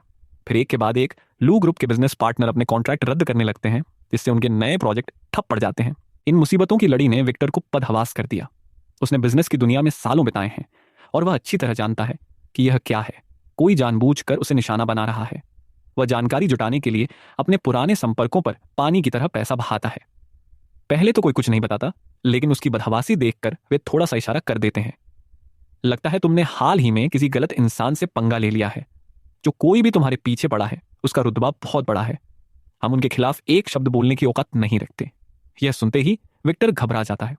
वह अपना दिमाग दौड़ाता है, लेकिन समझ नहीं पाता कि उसने किसका नुकसान किया है। ऊपर से टैक्स अमेंडेट का भारी दबाव। लू परिवार की हालत बेहद नाजुक हो चुकी है। जिससे भी वे मदद मांगते हैं कोई आगे नहीं आता। जिस नेटवर्क को विक्टर ने सालों की मेहनत और दौलत से बनाया था, वह उसे सलाह देता है कि ज्यादा पैनिक न करे। मैंने ऊपर के लोगों से कुछ धुंधली बातें सुनी हैं। जाहिर तौर पर तुमने राष्ट्रीय महत्व के किसी बहुत बड़े इंसान के साथ बदतमीजी की है। यह तो बस एक चेतावनी है। राष्ट्रीय महत्व का इंसान? मैंने भला ऐसे किसी इंसान से बदतमीजी कैसे की होगी? मुझे तो पता भी नहीं चलेगा।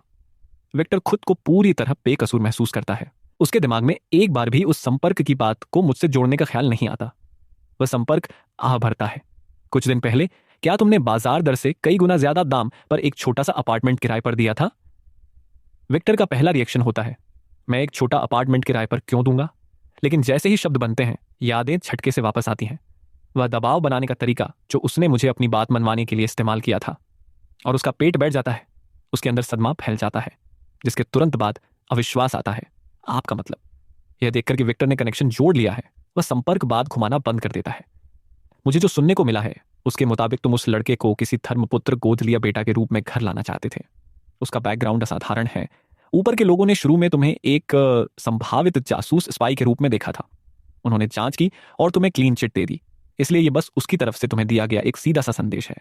मेरी बात सुनो, इस बार कोई पहुंच लगाने की कोशिश मत करना, काम नहीं आएगी। जो भी बकाया है चुका दो, नुकसान सहो और इसे एक सबक समझो। जहां तक उन बिजनेस पार्टनर्स की बात है, औपचारिक माफी मांगना तय है। वह संपर्क बिना एक और शब्द कहे फोन काट देता है। विक्टर बीप बीप की आवाज सुनता हुआ वहीं खड़ा रह जाता है। उसका सदमा और उलझन शब्दों से परे है। वह हिल भी नहीं पा रहा।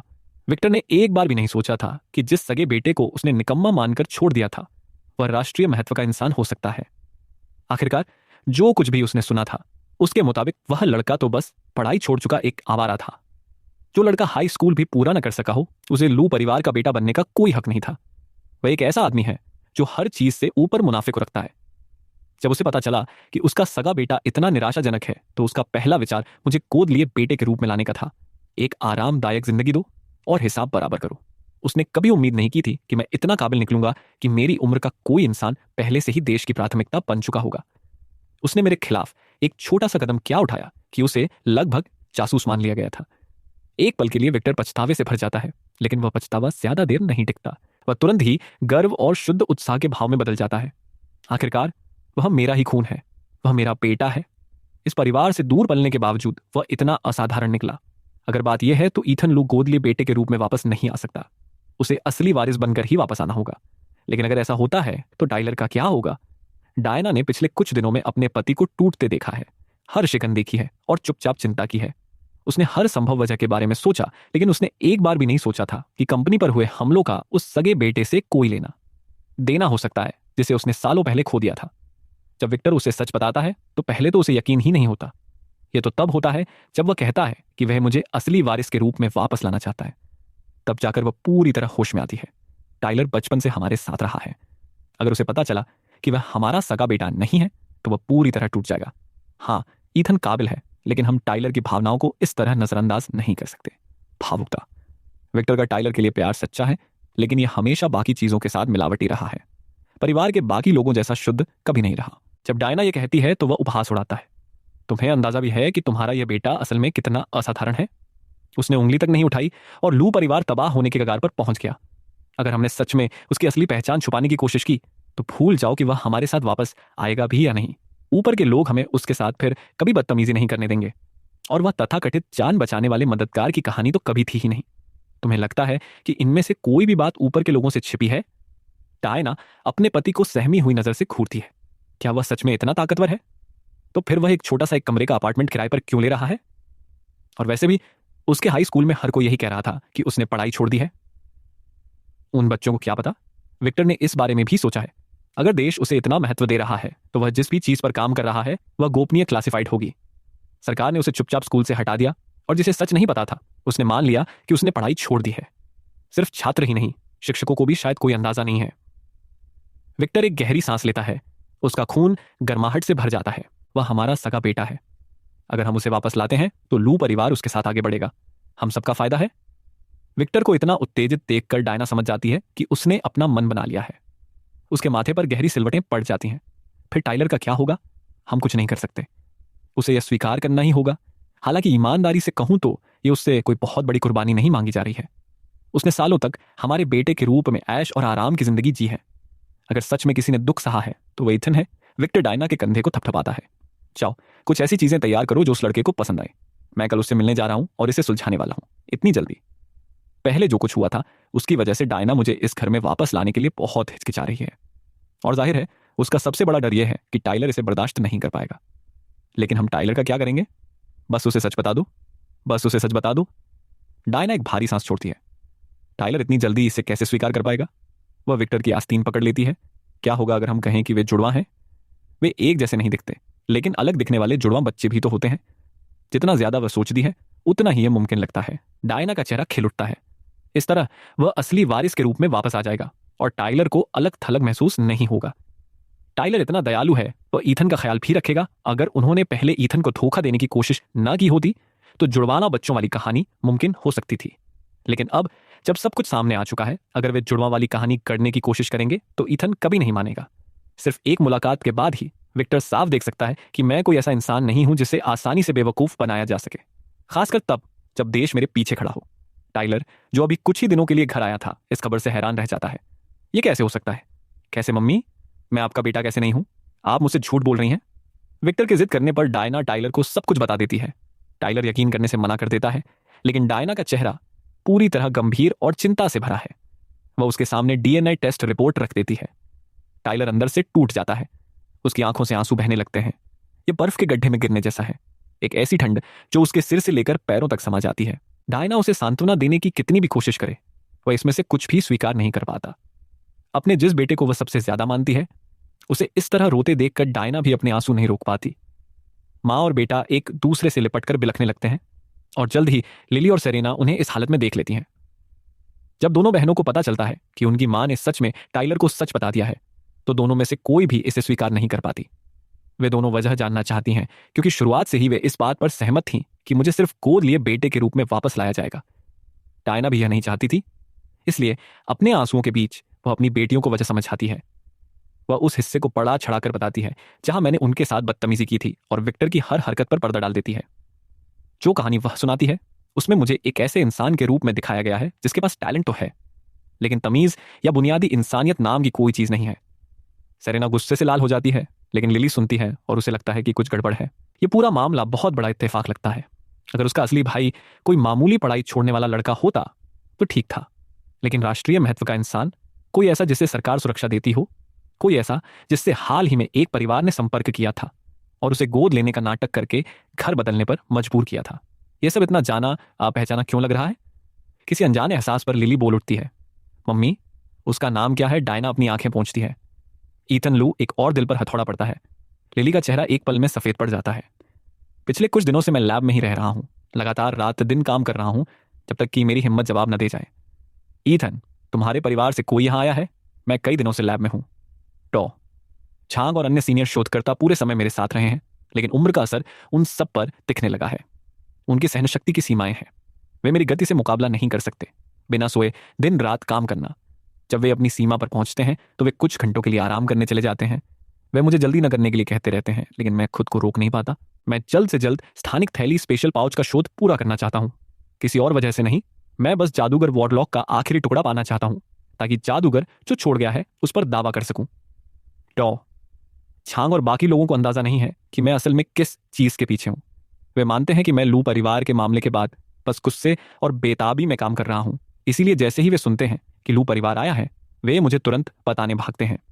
जाओ, अपने चेहरे पर थोड़ा पानी मारो और उनसे मिलो। वे यकीनन माफी मांगने आए हैं। पिछले कुछ दिनों से मैं स्पेशल पाउच रिसर्च में इतना डूबा हुआ था कि मैं लगभग भूल ही गया था कि लू परिवार अस्तित्व में भी है। वे यहां हैं तो मेरी छोटी सी रिपोर्ट सच में काम कर गई। मैं तरोताजा होता हूं और दोनों हाथों से अपना चेहरा रगड़ता हूं। वे कहां हैं? स्कूल के गेट पर इंतजार कर रहे हैं। वे सामान से भरे बैग लाए हैं। पक्का माफी मांगने का चक्कर है। लू परिवार कुछ भी नहीं है। अगर ईथन को कुछ हो जाता तो 10 लू परिवार मिलकर भी उसकी भरपाई नहीं कर पाते। ठीक है, मैं जो कर रहा हूं उसे समेट लेता हूं और बाहर आता हूं। जादूगर की विरासत मायने रखती है, हाँ, लेकिन मैं लंबे समय से इस पल की नींव रख रहा था। मैं सच में यह देखने के लिए थोड़ा उत्सुक हूं कि वे आज क्या खेल खेलते हैं। लू परिवार इस माफी के लिए पूरी ताकत के साथ आया है। शहर में जो भी है सब यहां मौजूद है। टाइलर भी आता है, भले ही उसे आने की जरूरत नहीं थी।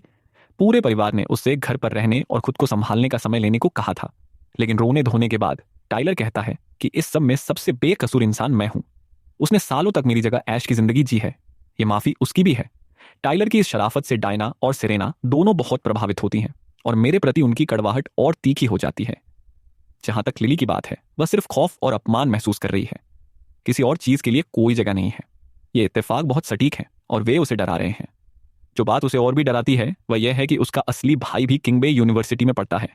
उम्मीद के एक आखिरी तिनके को थामे हुए वह विक्टर और बाकी लोगों के साथ कड़कती धूप में अपने असली भाई के आने का इंतजार करती है। और जब वह सच में उस जाने पहचाने चेहरे को बाहर आते देखती है तो एक पल के लिए उसकी इच्छा होती है कि वह पूरी तरह से गायब हो जाए। आप मुझसे मिलना चाहते थे? क्या बात है? मैं सीधे लैब से आया हूं। जब मैं बाहर आया तो मैंने सिर्फ चेहरे पर पानी मारा था और कपड़े बदलने की जहमत भी नहीं उठाई थी। आप अपने दुश्मनों के सामने जितने बेपरवाह दिखते हैं, आपकी ताकत उतनी ही ज्यादा झलकती है। मुझे यह मत कहना कि आप लोग मुझे फिर से अपना बेटा बनाने का दबाव डालने आए हैं। लू परिवार आज बहुत ही शानदार कपड़ों में सज धज कर आया है। साफ है कि उन्होंने इस माफी को गंभीरता से लिया है। मैं गेट की भीड़ में उन्हें तुरंत पहचान लेता हूं, और जाहिर है मैं लिली को उनके बीच ऐसे खड़े देखता हूं जैसे उस पर बिजली गिर गई हो। मैं अपनी आंखें थोड़ी सिकोड़ता हूं, अपने चेहरे को भावहीन रखता हूं और अपनी नजरें हटा लेता हूं। मेरी नजरें टाइलर पर जाती हैं, जिसका रंग उड़ा हुआ है। उसकी मुस्कान दर्दनाक रूप से जबरदस्ती की लग रही है। डायना की आंखों में नापसंदगी भरी है। सेरेना में सिर्फ दुश्मनी है। सिर्फ विक्टर मुस्कुरा रहा है, हालांकि उसकी आंखों में महत्वाकांक्षा और मुश्किल से छिपा हुआ घमंड है। एक्सक्यूज मी, क्या आप लोगों से इसी तरह बात करते हैं? विक्टर के मुंह खोलने से पहले ही सेरेना उसके बगल में भड़क उठती है। क्या अपने बड़ों से बात करने का यही तरीका है? बड़े? मैं अपनी भौं उठाता हूं और अपनी नजरें धीरे धीरे विक्टर के चेहरे पर घुमाता हूं। आपका मतलब उन लोगों से है जो कहीं से भी आकर मुझे अपना बेटा बनाना चाहते थे, और जब मैंने मना किया तो दबाव बनाने के पैंतरे इस्तेमाल करने लगे। सेरेना का माथा ठनक जाता है। तुमने अब भी क्या कहा? बस करो। आने से पहले मैंने तुमसे क्या कहा था? सेरेना अपनी बात पूरी भी नहीं कर पाती कि विक्टर उसे बीच में ही काट देता है। उसे एक तीखी नजर से देखता है, फिर अपनी सीखी सिखाई मुस्कान के साथ मेरी तरफ मुड़ता है। तुम्हारा नाम ईथन है ना? पिछली बार मैंने चीजों को गलत तरीके से संभाला था। मैं आज खास तौर पर माफी मांगने आया हूं। पर डायना को नजर से इशारा करता है। डायना तुरंत आगे बढ़ती है, एक गिफ्ट बैग आगे बढ़ाती है, अपने चेहरे पर जबरदस्ती की मुस्कान लाती है। यह हमारी तरफ से एक छोटा सा तोहफा है, कृपया इसे स्वीकार करो, जरूरत नहीं है। मेरा इनकार साफ और तुरंत है। उस अपार्टमेंट को बाजार दर से 4 गुना ज्यादा दाम पर किराए पर देने से असल में मुझ पर कोई फर्क नहीं पड़ा था। स्कूल ने मुझे एक विला दिया था। वह अपार्टमेंट तो बस एक ऐसी जगह थी जहां मैं कभी कभार चला जाता था। इसीलिए मैं माफी स्वीकार करता हूं, लेकिन मुझे तोहफा नहीं चाहिए। यह स्वीकार्य नहीं है, विक्टर कहता है। यह शुरू से ही मेरी गलती थी। मेरा मूल इरादा तुम्हें एक घर खरीद कर देने का था, लेकिन उस दिन तुमने जो कहा वह मुझे चुभ गया, और मैं तुम्हें डराना चाहता था। मेरी उम्र का आदमी एक युवा पर गुस्सा हो जाए, यह पूरी तरह से मेरी गलती है। विक्टर ने आने से पहले इन शब्दों का रटंत अभ्यास किया था। यह इतना चिकना चुपड़ा लगता है कि असली नहीं लगता। मैं हिलता नहीं, पलक तक नहीं झपकाता। मैं बस उसे नाटक करते हुए देखता हूं। यह देखकर विक्टर का हौसला टूटने लगता है। वह रुकता है। असल में आज मैं यहां सिर्फ माफी मांगने नहीं आया हूं, बल्कि एक और बात है जिस पर चर्चा करनी है। मैंने अन्यांग रेस्टोरेंट में एक टेबल बुक की है। दोपहर के खाने का समय होने वाला है। क्यों ना हम खाने पर बात करें? जरूरत नहीं है। जो कहना है यहीं कहिए। मैं बिना किसी झिझक के मना कर देता हूं। जैसे ही मैंने टाइलर को आते देखा था, मुझे पहले ही पता चल गया था कि विक्टर आज किस चीज के पीछे है। वह देखता है कि मैंने कुछ हासिल कर लिया है, और अब मुझे अपने असली बेटे के रूप में वापस लाना चाहता है। मैं सोच रहा हूं कि टाइलर इस बारे में कैसा महसूस कर रहा होगा। उन आंखों को देखकर साफ लगता है कि वे रोई हैं। मुझे यह देखकर अच्छा लग रहा है। मेरे चेहरे पर इसका एक कतरा भी नहीं दिखता। विक्टर इनकार के लिए मानसिक रूप से तैयार होकर आया था। वह गुस्से से प्रतिक्रिया नहीं देता, वह बस मुस्कुराता रहता है। चलो खाना खाते हैं। अन्यांग पास में ही है, लेकिन वह अपनी बात पूरी भी नहीं कर पाता कि मैं उसे काट देता हूं। नहीं, मेरे पास समय की कमी है और मुझे इसके बाद काम करने जाना है। यह बस दोपहर का खाना है, ज्यादा समय नहीं लगेगा। मुझे आपके साथ खाना नहीं खाना है। बार बार ठुकराए जाने पर विक्टर ने खुद को चाहे कितना भी तैयार क्यों ना किया हो, उसका धीरज जवाब देने लगता है। मुस्कान थोड़ी फीकी पड़ जाती है। वह एक धीमी सांस लेता है और कुछ कहने ही वाला होता है कि सेरेना बीच में बोल पड़ती है। यह सिर्फ एक वक्त का खाना ही तो है। तुम्हारी परेशानी क्या है? तुमने वाकई यह कह दिया कि तुम हमारे साथ नहीं खाना चाहते? तुम खुद को समझते क्या हो? वह भीड़ भाड़ वाले स्कूल गेट पर पूरी ताकत से चिल्लाती है। पलक झपकाते ही लोगों के सिर उनकी तरफ घूम जाते हैं। मैंने कभी नहीं कहा कि मैं कोई खास हूं, लेकिन मुझे आपके साथ खाना खाने से मना करने का पूरा हक है। अपनी बात खत्म करके मैं पीछे मुड़े बिना चला जाता हूं और लू परिवार को जवाब देने का कोई मौका नहीं देता। मैं भीड़ में उछल हो जाता हूं। सेरेना गुस्से से उबल रही है। विक्टर भी आग बबूला है, लेकिन चारों तरफ से आ जा रहे लोगों के बीच जाहिर तौर पर तमाशा खड़ा करने का यह सही मौका नहीं है। वह अपने गुस्से को पी जाता है और सेरेना पर एक खतरनाक नजर डालता है। इतने दिन लैब में बिताने के बाद मैं सच में बहुत थक गया हूं, इसलिए मैं हॉस्टल की तरफ बढ़ जाता हूं। रास्ते में मेरी मुलाकात क्लोई गू से होती है। जिस रात लिली ने उसे शराब में पछाड़ दिया था, उसके बाद से वह मेरे सामने आना बंद हो गई थी। लेकिन अभी कुछ ही दिन बीते हैं और वह फिर से यहां मौजूद है, हमेशा की तरह बेबाक। वह गर्मजोशी से मुस्कुराती है। वाह, क्या इत्तेफाक है। यह तो मेरे हॉस्टल का भी रास्ता है। मैं उस पर एक सरसरी नजर डालता हूं। मुझे पता है, मैं जानबूझकर यहां आई हूं। साथ चलोगे? क्लो हमेशा ऐसी ही है। वह मेरे इर्द गिर्द मंडराती रहती है। उसका हर शब्द और हर हरकत इशारों से भरी होती है। लेकिन वह कभी सीधे तौर पर इजहार नहीं करती। वह मुझे परेशान करती है, लेकिन चूंकि वह दूसरे चाहने वालों को भी दूर रखती है, इसलिए मैं उससे कठोरता से बात करने की जहमत नहीं उठाता। कोई दिलचस्पी नहीं है। मुझे भूख नहीं लगी है, मैं आराम करना चाहता हूं। साफ सीधा जवाब। मैं उसके पास से गुजरता हूं और आगे बढ़ता रहता हूं। मेरे पीछे क्लो के चेहरे का रंग उड़ जाता है। उसकी मुट्ठी धीरे धीरे भींच जाती है। विक्टर अपनी काली फ्यूरी कार में पूरे परिवार को लेकर घर लौटता है। घर पहुंचते ही वह कई फूलदान तोड़ देता है और सेरेना पर टूट पड़ता है। क्या मैंने तुमसे अपना मुंह बंद रखने के लिए नहीं कहा था? तुम्हें क्या लगता है, उसकी सगी बहन होने से तुम कुछ खास बन गई? मैंने तुम्हें बताया था ना कि वह कोई ऐसा इंसान है जिसकी कद्र खुद देश करता है। तुम आखिर हो क्या? और तुम्हारी हिम्मत कैसे हुई इतने सारे लोगों के सामने उस पर चिल्लाने की? विक्टर का गुस्सा विला के कोने कोने में गूंज उठता है। टाइलर और लिली एक तरफ खड़े सांस तक लेने की हिम्मत नहीं जुटा पा रहे हैं। डायना जवाब में कुछ शब्द कहने की कोशिश करती है, लेकिन जैसे ही वह अपना मुंह खोलकर कहती है कि ईथन सच में अपने बड़ों का सम्मान नहीं करता, विक्टर उसे बीच में ही रोक देता है। बड़ों का सम्मान? कौन से बड़े? ठीक है, तुम उसकी सगी मां हो, लेकिन क्या तुमने उसे पालने में एक दिन भी बिताया है? जब तुम्हें पता चला कि वह कौन है, तो तुम्हें उसे तुरंत घर ले आना चाहिए था। इसके बजाय तुम किसी और की भावनाओं का बोझ उठाना चाहती थी और उसे गोद लिए बेटे के रूप में लाना चाहती थी। और अब देखो, हम पूरी तरह से कोने में धकेल दिए गए हैं। विक्टर सारा दोष डायना पर मढ़ रहा है। सच तो यह है कि हाँ, डायना ही थी जिसने उस आड़ में मुझे चुपचाप वापस लाने के लिए गोद लिए बेटे वाला तरीका सुझाया था, लेकिन विक्टर की मंजूरी के बिना किसी की भी इस पर अमल करने की हिम्मत नहीं होती। तब हर कोई इस बात पर सहमत था कि पढ़ाई छोड़ने वाले एक हाई स्कूल ड्रॉप आउट का लू परिवार के असली वारिस का दर्जा हासिल करने से कोई लेना देना नहीं होना चाहिए। इतना ही नहीं, इससे पूरे परिवार को शर्मिंदगी उठानी पड़ती। इससे भी ज्यादा अहम बात यह थी कि इतने सालों में उन्होंने टाइलर की जो छवि गढ़ी थी, उसे भारी झटका लगता। लेकिन अब सब कुछ अलग है। मेरी असली पृष्ठभूमि वैसी बिल्कुल नहीं है जैसा उसने पता लगाया था। मैं उसके किसी भी बच्चे की तुलना में कई गुना ज्यादा सफल हूं। बिना किसी सवाल के अगर कुछ और साल दिए जाए तो मैं लू परिवार को उन ऊंचाइयों पर ले जा सकता हूं जो उन्होंने पहले कभी नहीं देखी होंगी। बेशक यह सब इस बात पर निर्भर करता है कि मैं सच में वापस आऊं और उनके प्रति थोड़ी सद्भावना महसूस करूं। लेकिन अभी मैं उनके प्रति कुछ भी महसूस नहीं करता। जैसे ही यह विचार दिमाग में आता है, विक्टर की हताशा एक कड़वाहट में बदल जाती है। वह इस वक्त डायना की तरफ देख भी नहीं सकता। लिविंग रूम में सभी को डांटने फटकारने के बाद वह विला से बाहर निकल जाता है। उसके जाते ही टाइलर, जो अपनी पूरी इच्छा शक्ति से खुद को संभाले हुए था, आखिरकार टूट जाता है। उसके आंसू तेजी से और भारी होकर बहने लगते हैं। वह इसमें से कुछ भी नहीं समझ पा रहा है। वह तो बस कुछ समय के लिए विदेश गया था। सब कुछ इस तरह कैसे बिखर गया? वह किसी कहानी के नकली वारिस के रूप में कैसे खत्म हुआ? उसके पिता इतनी जल्दी उसके खिलाफ क्यों हो गए? क्या इतने सालों में उन्होंने जो प्यार महसूस किया वह सच नहीं था? और ईथन लू की कद्र देश क्यों करता है? वह इतना असाधारण कैसे है? टाइलर अपनी मुट्ठी भींच लेता है। आज मेरे खुद को संभालने के तरीके को याद करते हुए वह अपने निचले होंठ को कसकर दबा लेता है और खुद को जोर से रोने से रोकता है। कोई बात नहीं, यह ठीक है। मैं वही नकली वारिस हूं जिसे जन्म के समय बदल दिया गया था। तो फिर मुझे चीजों को सही करने दो। जब तक ईथन लू परिवार में वापस आने के लिए तैयार है, इससे कोई फर्क नहीं पड़ता कि टाइलर को जाना पड़े। टाइलर इस विचार को थामे रहता है, एक लंबी सांस लेता है और उसकी आंखें स्थिर और आश्वस्त हो जाती हैं। ना तो सेरेना और न ही बाकी लोग टाइलर की आंखों के इस भाव को देख पाते हैं। अभी कोई भी सही स्थिति में नहीं है, खासकर लिली, जिसका ड्रीम बॉय उसका अपना भाई ही निकल आया। उस पर पड़ा झटका बहुत बड़ा है। पूरा लू घराना पूरी तरह से उथल पुथल में है। यह जानकर कि लू परिवार तकलीफ में है, मुझे बहुत अच्छा लग रहा है। उन्हें वापस भेजने के बाद मैं हॉस्टल जाता हूं और सो जाता हूं। जब मैं जागता हूं तो लिली का एक मैसेज मेरा इंतजार कर रहा होता है। क्या हम मिल सकते हैं? मैं धीरे से अपनी भौं उठाता हूं और उसका कांटेक्ट डिलीट कर देता हूं। लिली को लगभग तुरंत ही इसका पता चल जाता है। उसके पहले से ही टूटे हुए दिल पर एक और साया छा जाता है। वह पूरी तरह से टूट नहीं रही है, लेकिन वह ठीक भी नहीं है। लिली रोने की इच्छा से लड़ते हुए खुद को अपने कमरे में बंद कर लेती है और तभी दरवाजा जोर से खुलता है।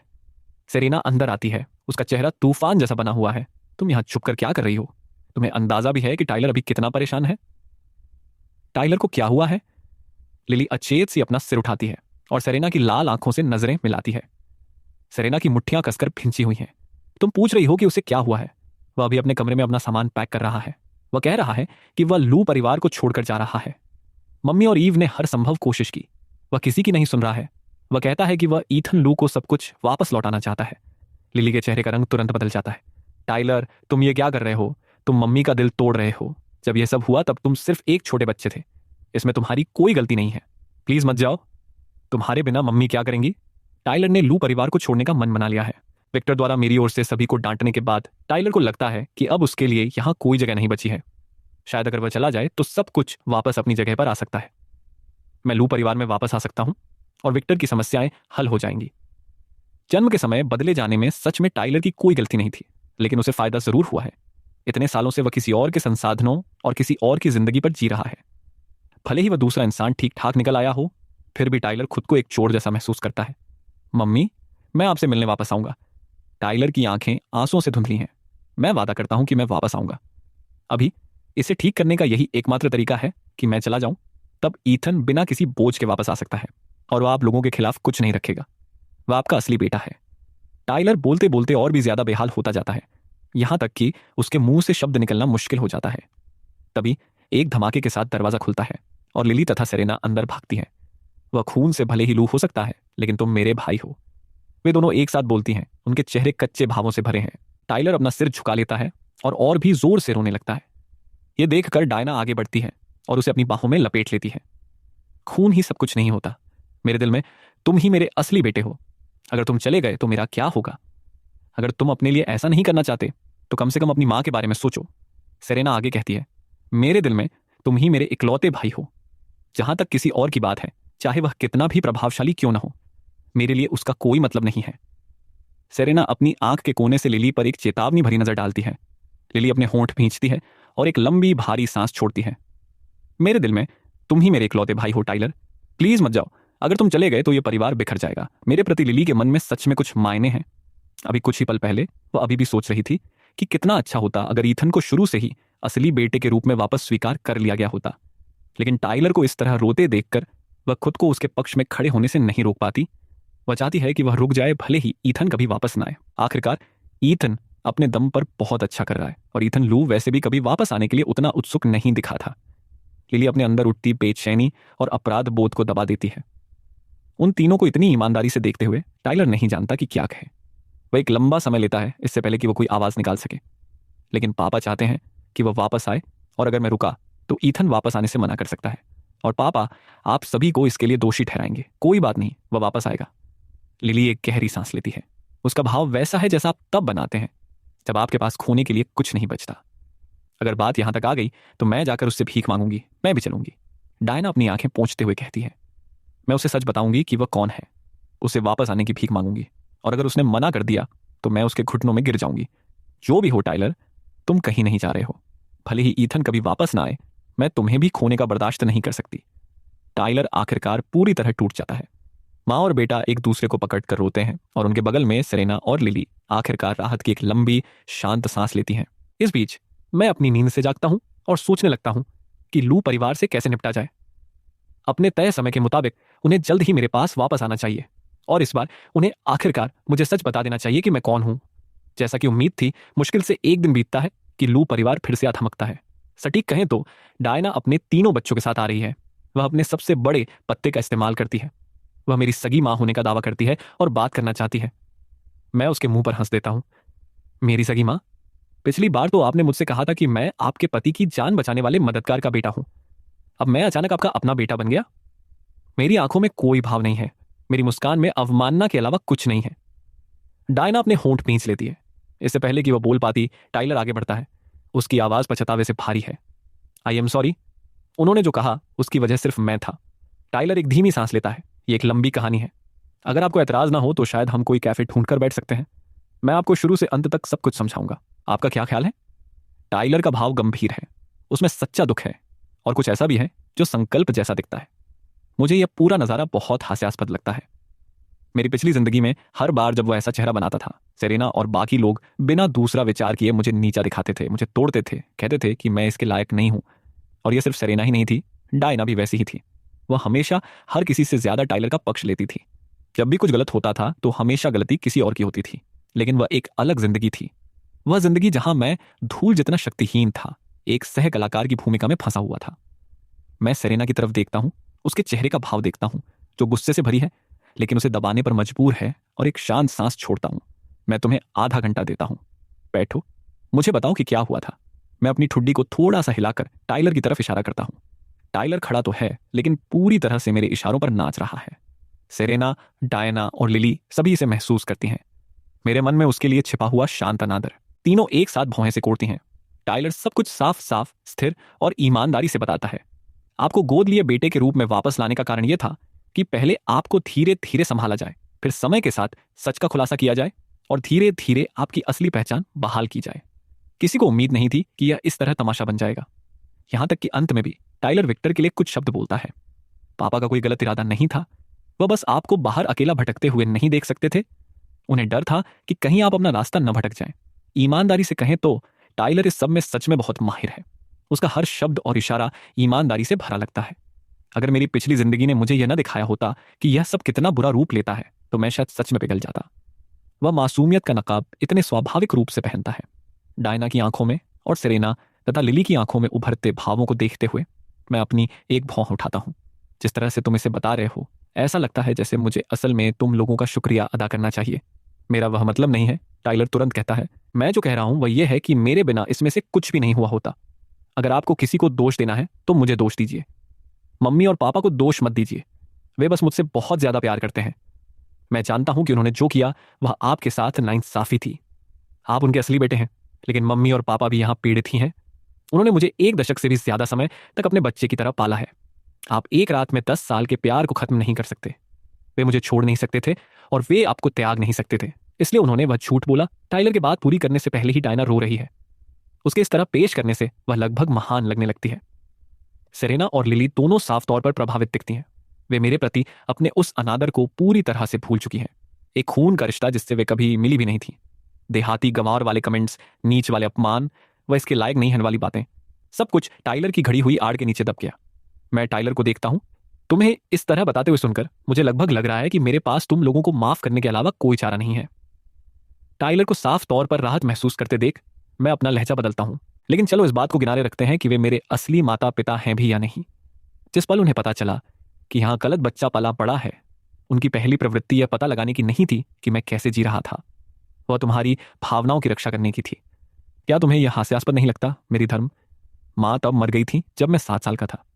अगर मैं चतुर न होता और अपने ग्रेड अच्छे न रखता तो तुम्हें क्या लगता है कि मैं अभी कहाँ होता? मैं बस आपके परिवार का गोद लिया बेटा बनकर नहीं आना चाहता था, और आपने मुझे मानने पर मजबूर करने के लिए दबाव बनाने के हथकंडे अपनाए। अब आप इसे मेरी भलाई की चिंता का रूप दे रहे हैं। डर रहे हैं कि कहीं मैं रास्ता न भटक जाऊं। जब किसी माता पिता को डर होता है कि उनका अपना सगा बच्चा गलत रास्ते पर जा सकता है, तो इसका जवाब यह नहीं होता कि उसकी असली पहचान छुपाई जाए। इसका जवाब यह नहीं है कि उसके रास्ते काट दिए जाए, उसका आत्मसम्मान कुचल दिया जाए, उसके पंख काट दिए जाए और उसे आपके घर में दूसरे दर्जे के बेटे के रूप में वापस आने पर मजबूर किया जाए।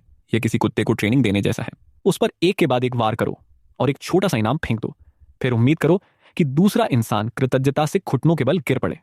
अगर आप इसे किसी को न छोड़ पाना कहते हैं, तो जिस इंसान को आपके माता पिता कथित तौर पर नहीं छोड़ पा रहे हैं वह काफी दयनीय है। मेरी पिछली जिंदगी की यादें सतह पर आ जाती हैं। मेरी आंखें ठंडी पड़ जाती हैं। मैं टाइलर को देखता हूं और खड़ा हो जाता हूं। तुम काफी अच्छे कलाकार हो। मेरे पास तुम जैसे लोगों पर आधा घंटा बर्बाद करने के अलावा जरूर कोई काम नहीं रहा होगा। मैं मुड़ता हूं और दूर जाने लगता हूं। टाइलर के चेहरे पर घबराहट की एक लहर दौड़ जाती है। वह मेरी बाह पकड़ने के लिए हाथ बढ़ाता है, लेकिन मैं तुरंत रुक जाता हूं, वापस मुड़ता हूं और उन्हें ऐसी आंखों से देखता हूं जिनमें एक शांत चेतावनी छिपी होती है। फिर कभी मुझे ढूंढते हुए मत आना, क्योंकि अगर तुमने ऐसा किया तो मुझे लगता है कि मुझे झांग के साथ एक और बातचीत करनी पड़ेगी, और अगली बार मैं तुम्हारे साथ इतना नरम नहीं रहूंगा। मैं उस लाइन को हवा में एक भारी पत्थर की तरह लटकाकर छोड़ देता हूं और बिना पीछे देखे चला जाता हूं। मुझे जाता देख टाइलर पूरी तरह से आपा खो देता है। उसके चेहरे से आंसू की धारा बह निकलती है। वह ऐसा कैसे कह सकता है? मैं बहुत ईमानदार था। मैं सच में उसे वह सब कुछ वापस देना चाहता था जो उसका है। मेरा कहा हर शब्द दिल से निकला था। मम्मी, क्या मैंने कुछ गलत किया? वह डायना और बाकी लोगों की तरफ देखने के लिए मुड़ता है।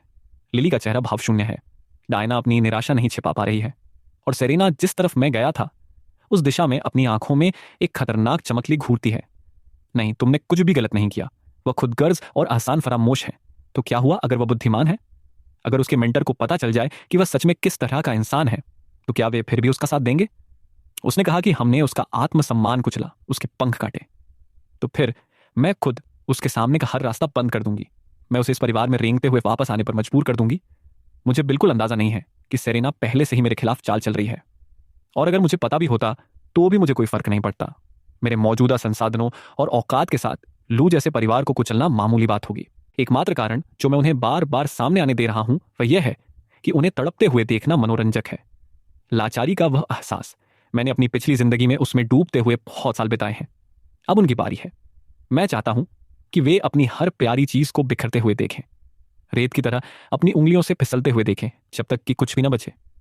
सेरेना और टाइलर के चेहरों के भावों को याद करके मेरा मूड बहुत बढ़िया हो जाता है। मैं अपना फोन निकालता हूं और मार्कस को कॉल करता हूं। मार्कस, क्या तुम फ्री हो? जैन की रोड वाली वजह के इस हफ्ते लैब से छुट्टी मिली है।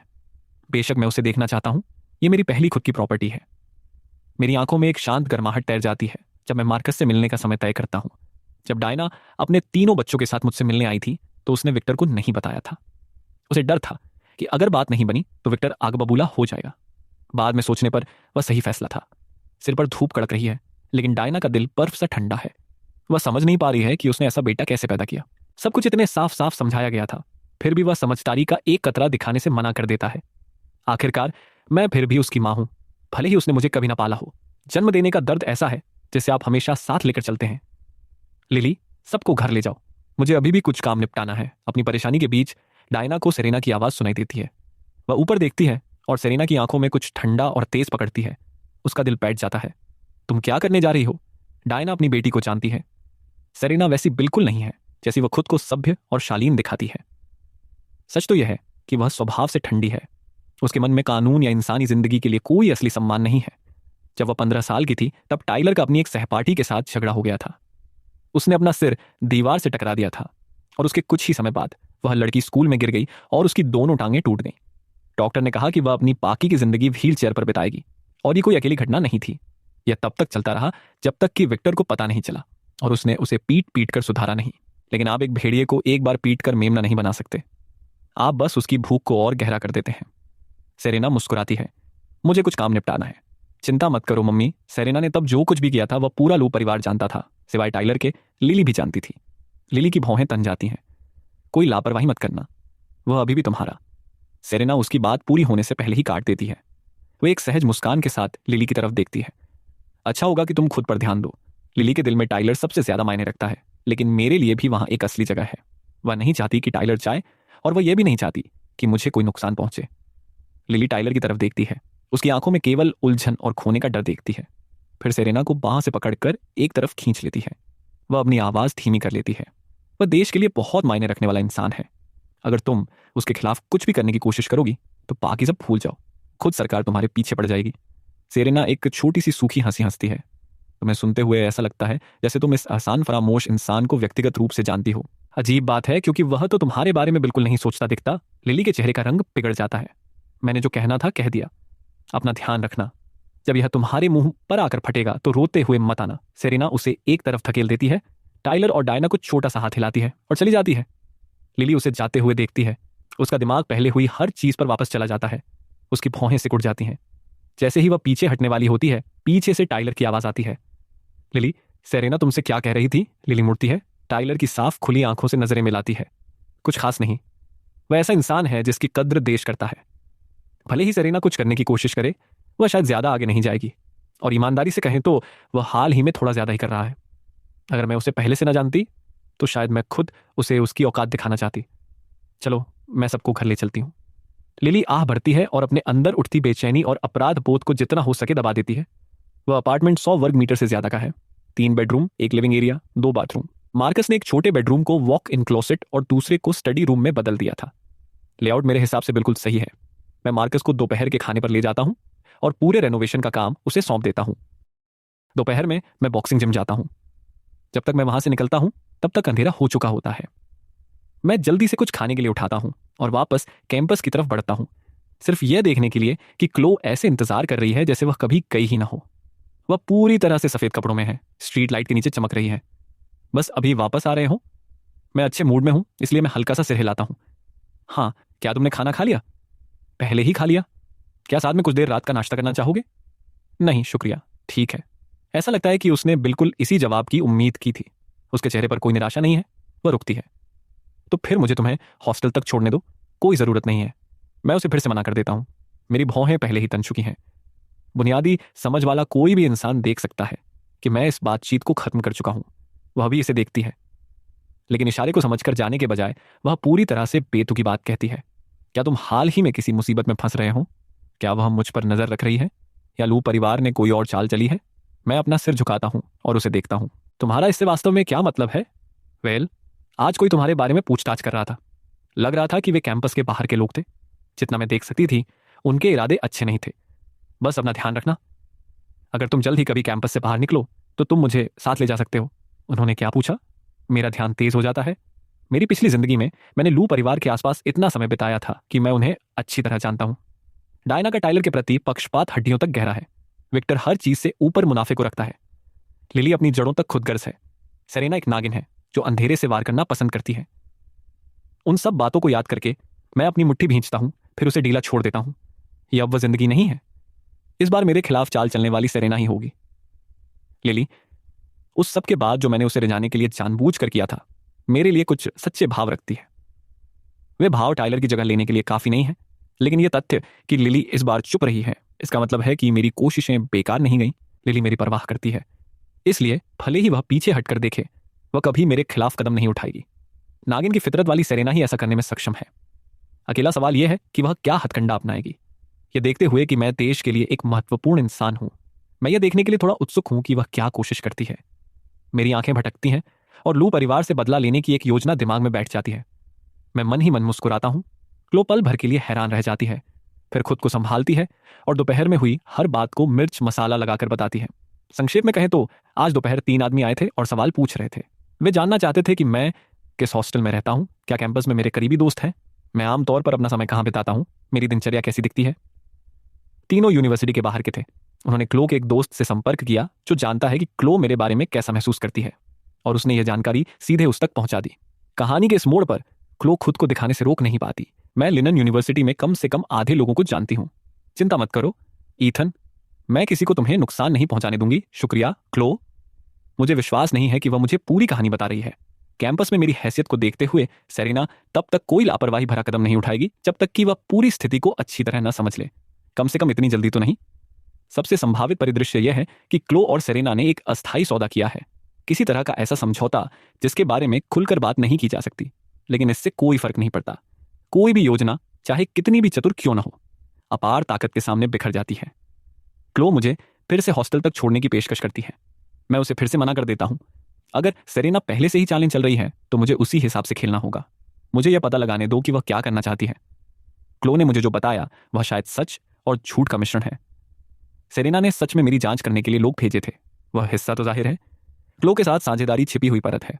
क्लो दोमुही है। उसके मन में मेरे लिए भावनाएं हैं, लेकिन कभी सीधे तौर पर नहीं कहती, केवल पृष्ठभूमि में चीजें भड़काती है। उस मामले में वह और सेरेना वास्तव में काफी समान है, इसलिए उनका समझौता शायद एक क्लासिक बचाव परिदृश्य के इर्द गिर्द बना है। वह क्लो का नजरिया है, लेकिन सेरेना ज्यादा बेरहम है। वह यह सिर्फ क्लो की मदद करने के लिए नहीं कर रही है ताकि वह मुझे पा सके। उसकी अपनी कोई चाल जरूर होगी जिससे मेरी प्रतिष्ठा पूरी तरह से तबाह हो जाए, और वह अपने हाथ साफ रखने के लिए क्लो का इस्तेमाल कर सकती है। इसे ध्यान में रखते हुए मेरे पास एक स्पष्ट तस्वीर है कि क्या चल रहा है। अगले 3 दिनों के लिए मैं कैंपस में ही रहता हूं। क्लो ने मुझसे हर एक दिन साथ खाने के लिए पूछा। मैंने तीसरे दिन तक हर बार मना किया। जब उसने मुझे बताया कि उन्होंने उन 3 आदमियों को ढूंढ निकाला है जो मेरे बारे में पूछ रहे थे, वह कैंपस कैफेटेरिया में मिलना चाहती है, मैं मान जाता हूं। कैफेटेरिया में भीड़ है। क्लो एक कोने में छिपी हुई जगह चुनती है। वह इस तरह की बैठक के लिए एक व्यस्त कैफेटेरिया चुनकर पूरी तरह से सहज दिखती है, गवाहों से भरी एक सार्वजनिक जगह। इसके अलावा उसका रूप रंग, ज्यादातर लोग शायद उसे उसके सीधे चेहरे से ही आंकेंगे। जो लड़के तुम्हारे बारे में पूछ रहे थे वे फिर से आ गए। उन्होंने तो मुझे पैसे भी दिए, कहा कि उन्हें तुम्हें हर हाल में कैंपस से बाहर ले जाना है। मेरे दोस्तों ने उन्हें रोक रखा है। क्या तुम चलकर देखना चाहते हो? वैसे कोई जल्दबाजी नहीं है, देर हो रही है। तुमने शायद अभी तक खाना नहीं खाया है। हम पहले कुछ खा सकते हैं और उसके बाद वहां चल सकते हैं। साथ मिलकर पता लगाते हैं कि इसके पीछे कौन है। मैं मुस्कुराता हूं। जरूर, पहले खाना खाते हैं।